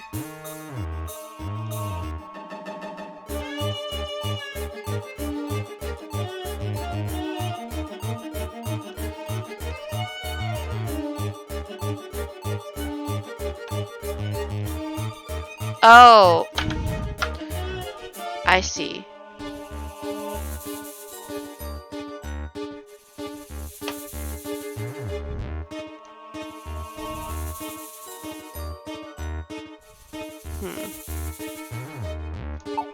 No, I don't want to escape. Let me see. Yeah, that's why.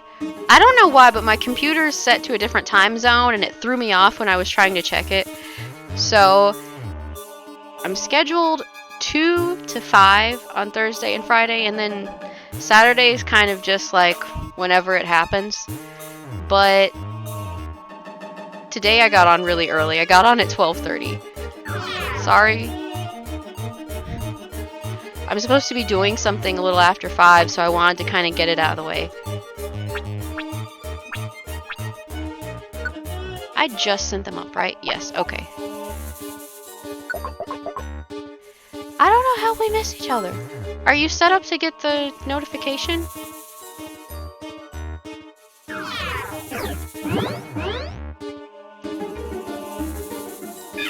Once again, we are on the verge of death from hunger.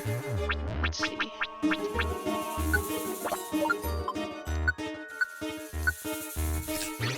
There we go.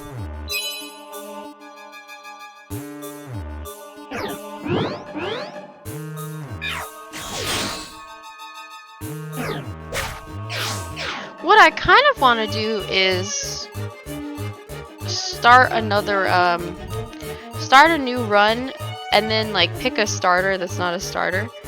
But,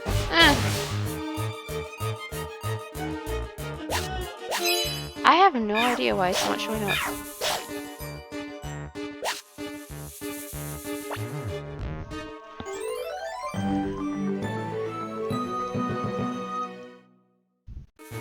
Because that way, even if it was getting buried on like the home page or something, you would still see it. I don't know. So we just finished. Let's see. We just got the request for this floor. So we still need to do 6 through 12, barring floor 7 and 10. So where are the stairs? There they are. Oh no.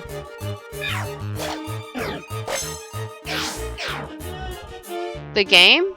I mean, it basically just amounts to picking a different Pokemon once you're able to catch other Pokemon, which unfortunately means you do have to rely on the starter they give you up till that point, but there's not really another way to do it unless you somehow mess with the programming, which I'm not capable of doing anyway. I can barely set up my computer. You think I'm capable of doing something on that level? No, sir, or ma'am, or mistrum.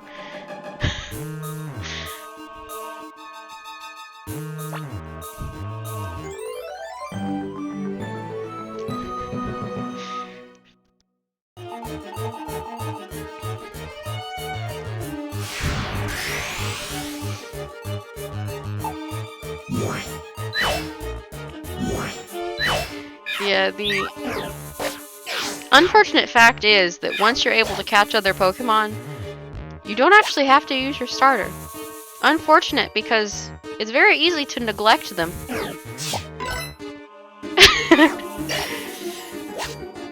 Rip starter neglect. I've done a dark type challenge before, and well, no, I didn't have to get rid of my starter in Alola because one of them actually does have like a dual fairy type final form, but I did a fairy team in that game.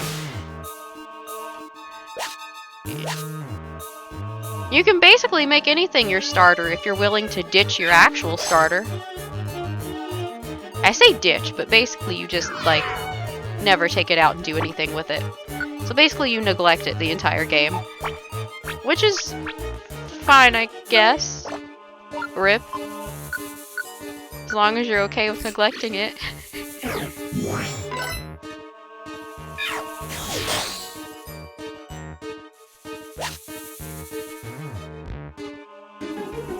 I feel like... Was the challenge that I did with Shield a dark type run? I think that's when I did my dark type run. I think I streamed that. Let me see.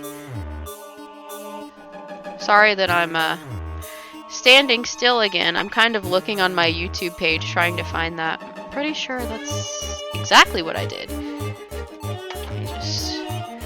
I know it's on here somewhere. Whoops.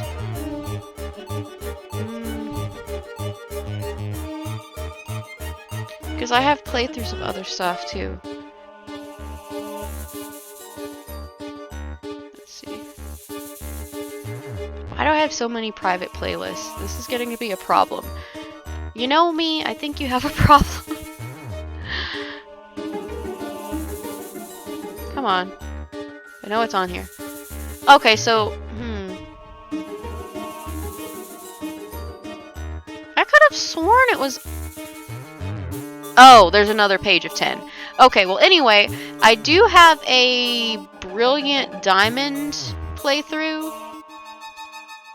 That's not the one I was thinking about though. I thought I had a Sword or Shield playthrough. Oh, come on. Well, this is upsetting. I can look for it later so that you're not just like sitting staring at me not doing anything, but I could have sworn... Yeah, there's my Untitled Goose Game playthrough. And then there's my Ni no Kuni playthrough.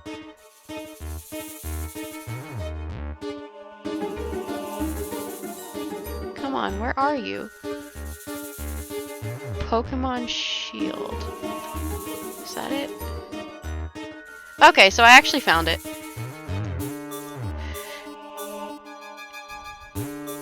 Yeah, it looks like I went with,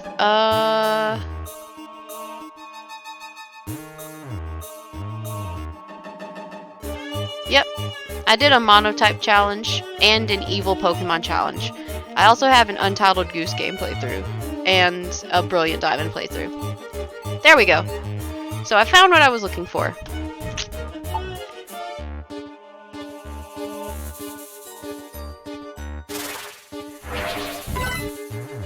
Neglected the Pokemon you captured in Let's Go Pikachu. I mean, a lot of Pokemon get neglected in that game purely because they kind of force you to catch like hundreds of Pokemon to get any experience. It's kind of sad actually if you think about it.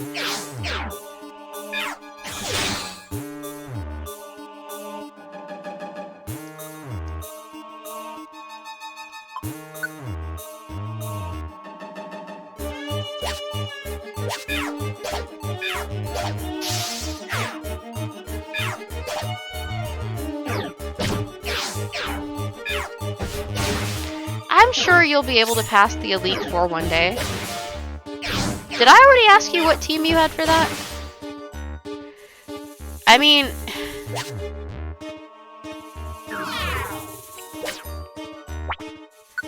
It's gotta be possible.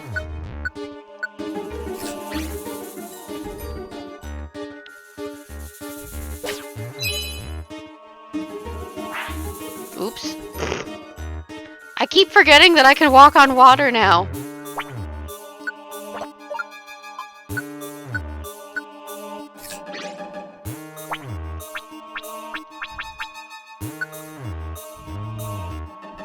Okay, so we have a mission on the next floor, right?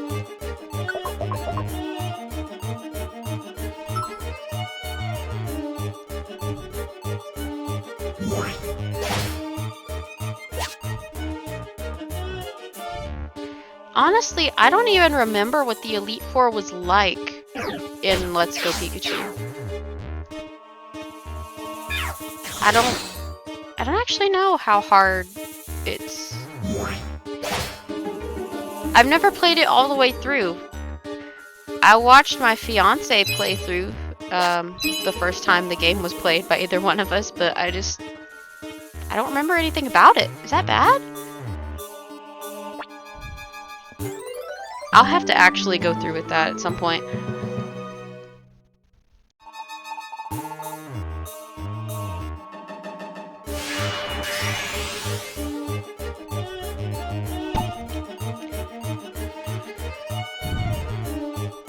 This should lead back to the stair. Yes.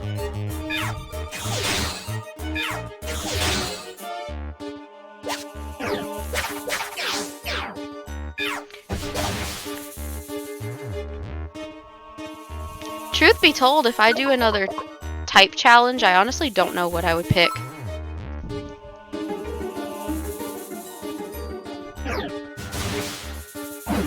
I guess it wouldn't kill me to use a type that's that matches up with one of the starters, but if I'm honest, sometimes I find the starters boring.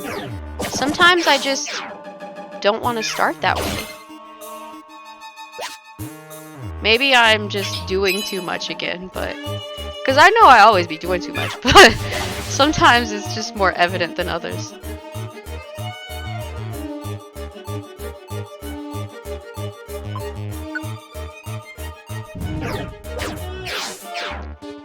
I mean...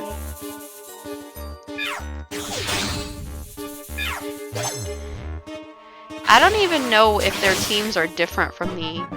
Well, I mean, I guess they have to be different. Why would they leave it the same in the remake?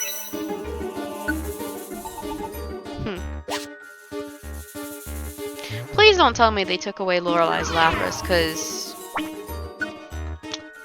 Come on. Can't take away Ice Wife's iconic Pokemon. That's a crime.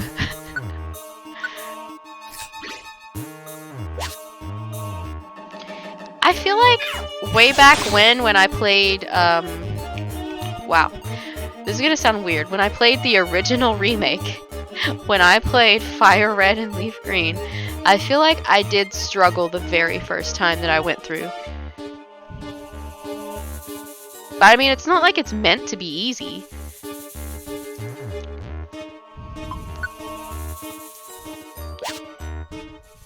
Which is basically to say don't feel bad. Like, don't feel too bad.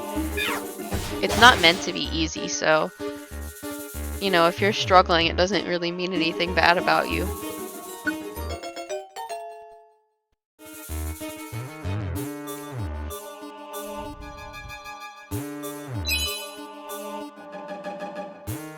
Oh! Yay!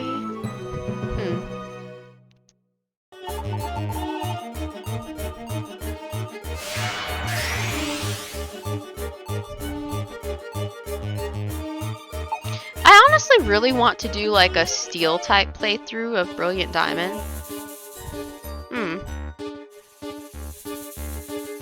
That's for another day, another time. I really don't know what I would want to do for Sword and Shield.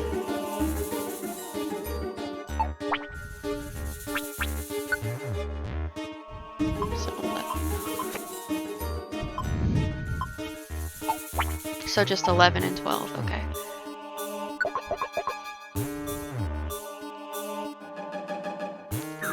Huh, we really hit 4 hours? Wow, just didn't really feel like that went by.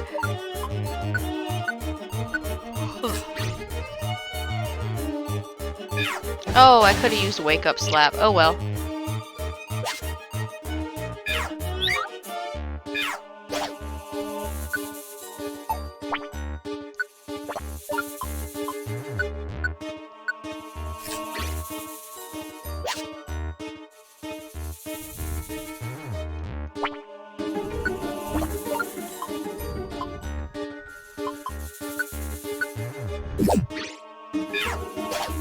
Really? I thought I ate a blast seed. Did I eat a blast seed? Why didn't I breathe fire? I could have sworn I ate a blast seed. Oh well.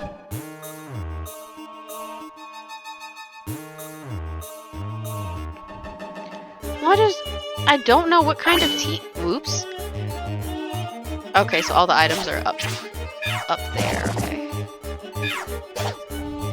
I don't know what kind of team I want. I also have to see what kind of team is feasible right off the bat. Have to see what I can actually catch in the wild area that I can make into a team.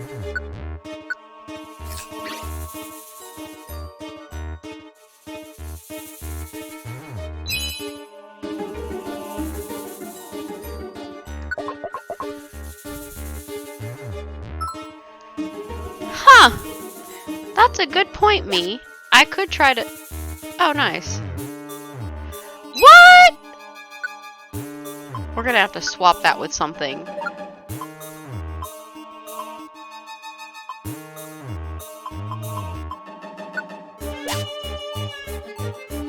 Is this just a apple? Yeah.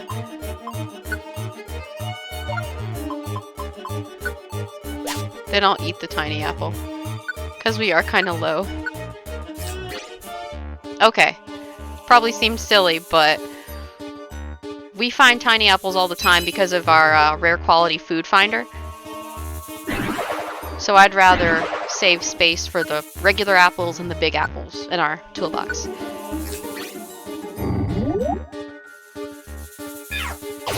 Ooh! That felt like severe overkill. Was that overkill? I don't know if that was overkill.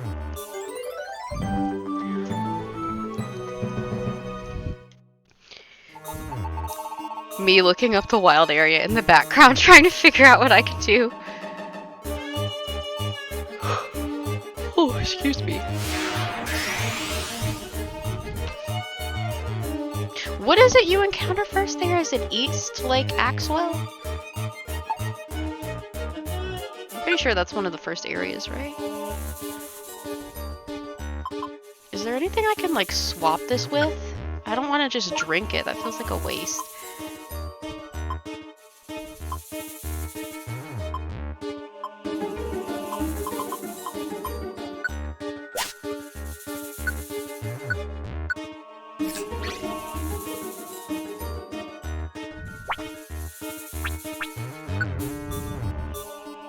So we just need to go to 12F and finish our escort.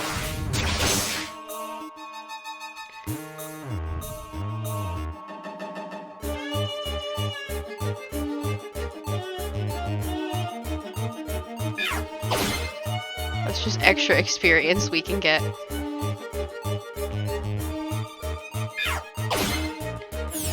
I mean, it feels kind of mean, but it's good for the team.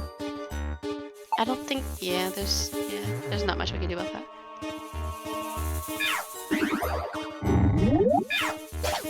Damn it! Oh well.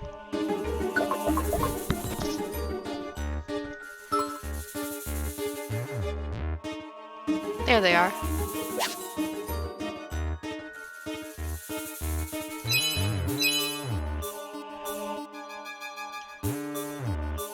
So... I don't actually know what that was a response to. I said so much in like such a small amount of time that I don't actually know what that was a response to. That's funny. And that's very... Oh, maybe it was that overkill thing. I feel like some of our attacks sometimes just feel like expensive overkill. It just feels like we're... I don't know.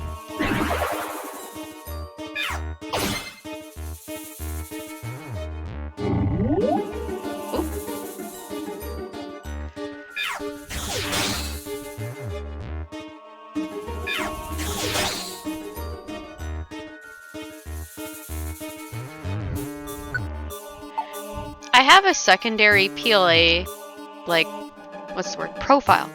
Secondary PLA profile. Where, Basically, my entire team is evolutions. Because I put my starter up, and, yeah, that's what I did. I think where did I see an Eevee? I think I just randomly caught a bunch of them in, like, Horseshoe Plains. That area in the adjacent area. I just happened to see a lot of them, and I caught them, and suddenly I had 10 of them. More than I knew what to do with. Oh no. I really don't want to leave any of these behind, but... I don't know if I should leave a berry or an apple or... I'll leave one of these. I don't really want to, but... I feel like that's what we have the most of. Okay.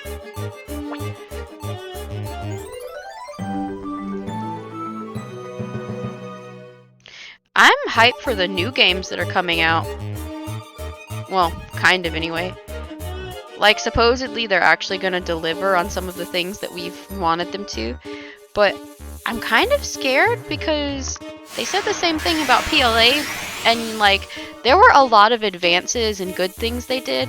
But I was also still disappointed because they could have gone further and they chose not to.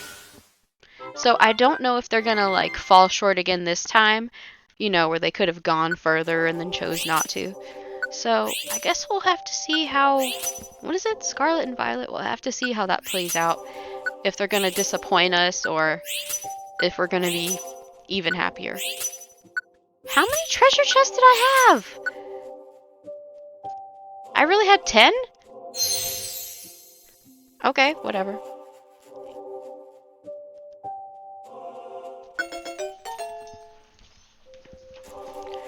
Surely I'll finish PLA by the time those come out. I mean, I still have... See in July. When is it supposed to be released? January? February? I have a long time. I have enough time, I think. I hope. Not looking forward to getting my ass kicked again, just saying. Oh my god.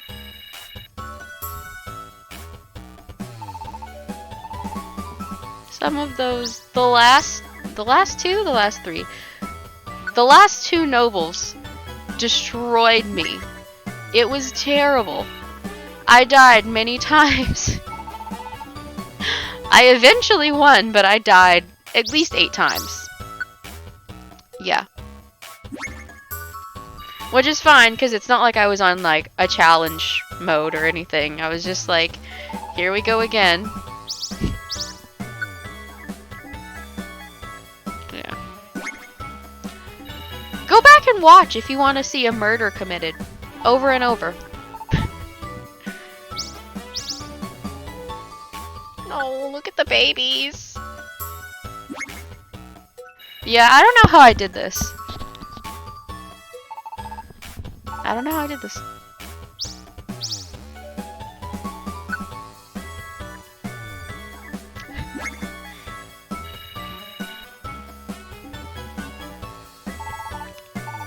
I want to question some of these friendships so much.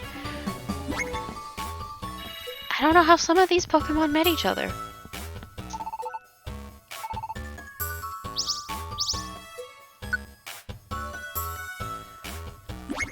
I'm just glad we got another gold ticket.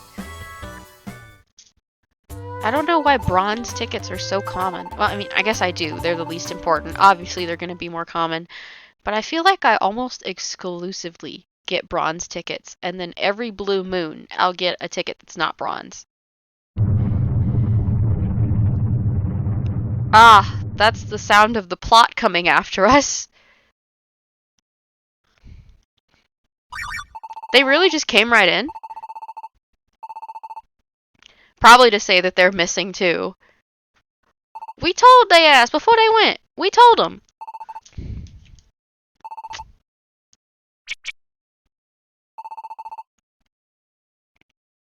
Ah, here they are.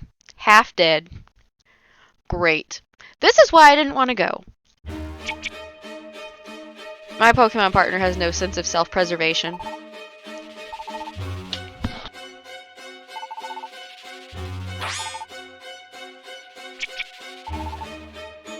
Does it look like he's kidding? They're literally half dead. Huh. I mean, I still have time, but I thought it was next year. Huh. Okay. What am I thinking of that comes out in 2023?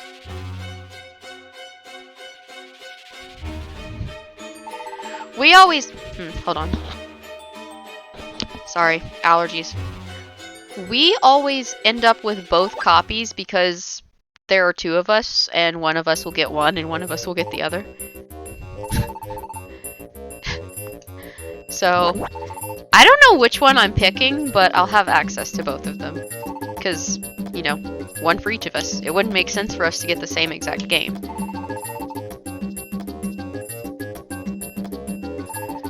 Why is he... I would sound like an asshole if I asked literally anyone else, but why the fuck are you here? Gengar, why are you here? All he does is insult everyone and try to screw everyone over and talk shit. It's like he wants to get beat up by everyone in the square.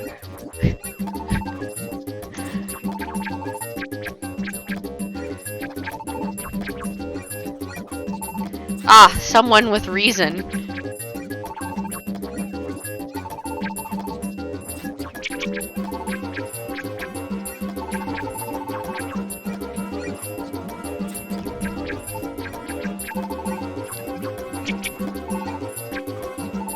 I mean, yeah, it's like valid to be like it's dangerous, but he shouldn't be insulting people.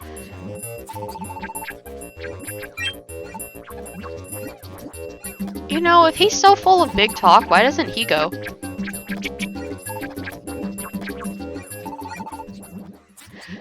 But see, my thing is, he always has shit to talk, but he ain't about shit. Like...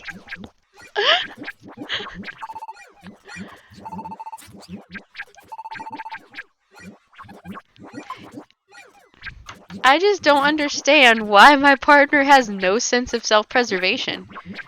Like, they have valid reasons to not want to go, but he didn't have to talk shit about them. I love Gengar the Pokemon, but this specific Gengar, the character in this game, is an asshole. And I honestly don't really want to rescue Alakazam. Like, I don't care. It's not gonna let me say no, is it? How many times will I do this? Yeah, it doesn't allow you to say no.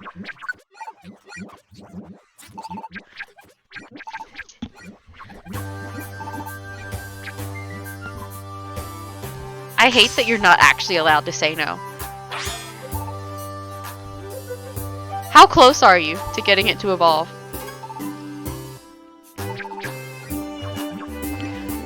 Who are we?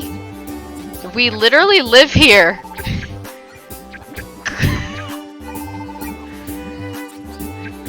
Thank you, someone.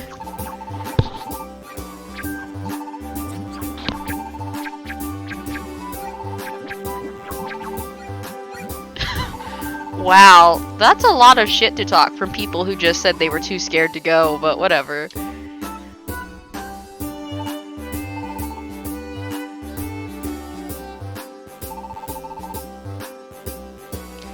Is this in Let's Go, or is this in...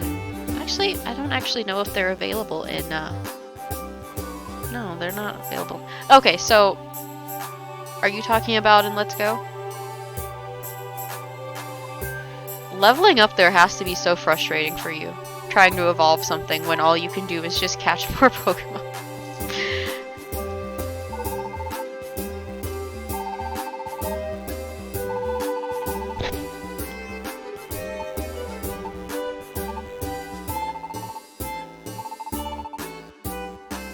Wow. He really just... He obviously wants to get beaten up. That's all I can think.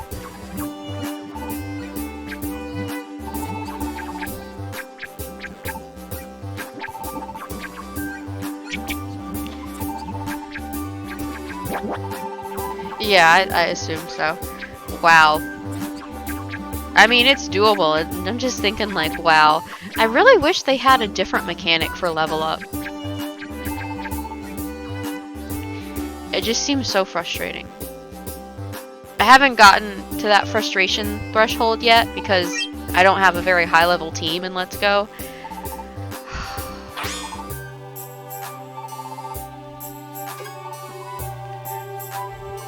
I believe in you. I'm just like, wow.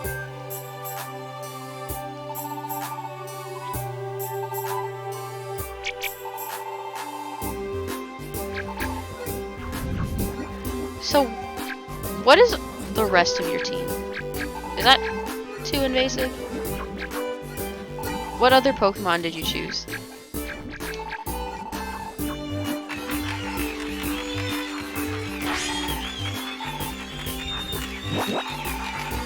Why is there an Apom here?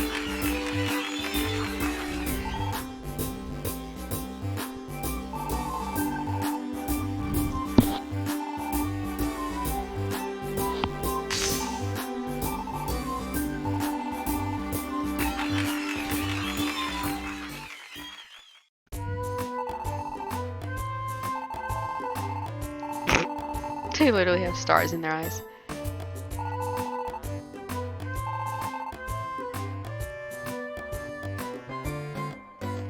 Oh, that's cute. He thinks we're leaving right away.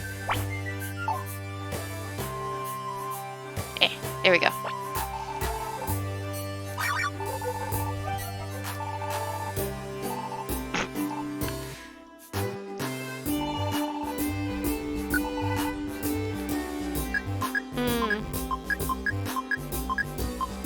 Do I need this? Why not? I don't know if I have one.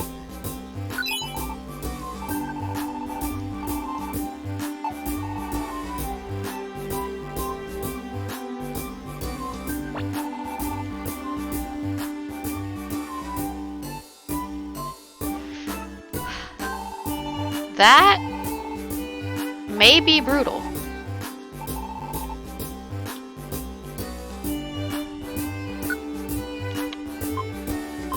I mean, it's doable, but that may in fact be a brutal journey. Ow, sorry, that was a little sharp.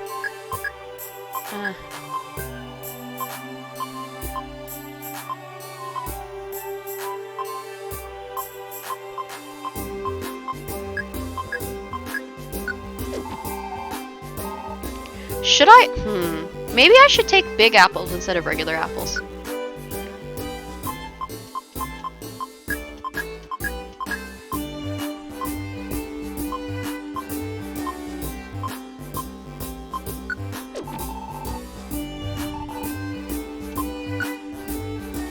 Where are they?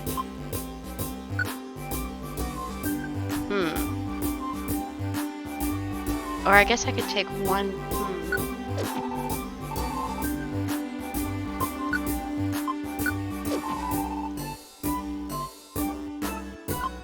How many of these do we have?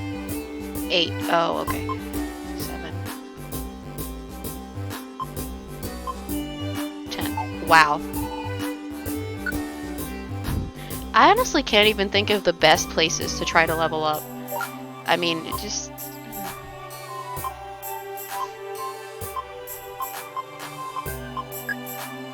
might leave those.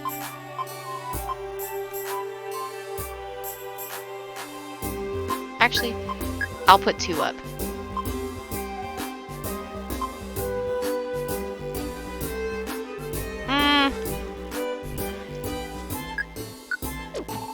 What I really need to take out is a Totter Seed.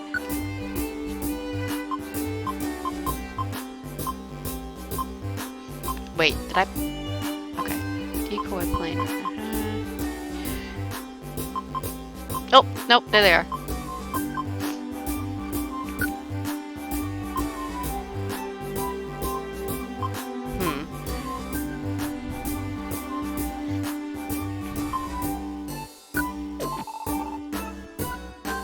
That way, instead of taking a Totter Seed, a Stun Seed, and a Sleep Seed, I just take 3 Totter Seeds, and that takes care of it.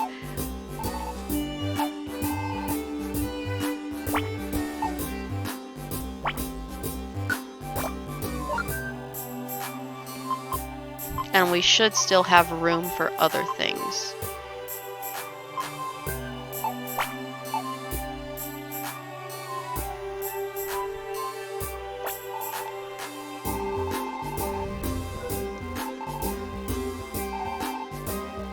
I always found Persian just a tiny bit creepy, not gonna lie. Oh, thanks.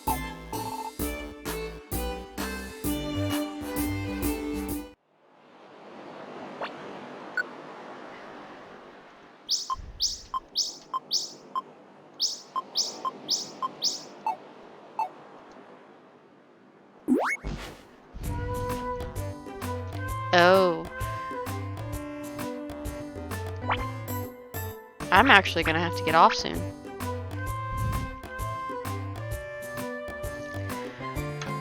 Because I'm supposed to be doing that, that call thing, conference call at 5:30. Okay. So... if I actually want to be able to eat before then, I actually need to go.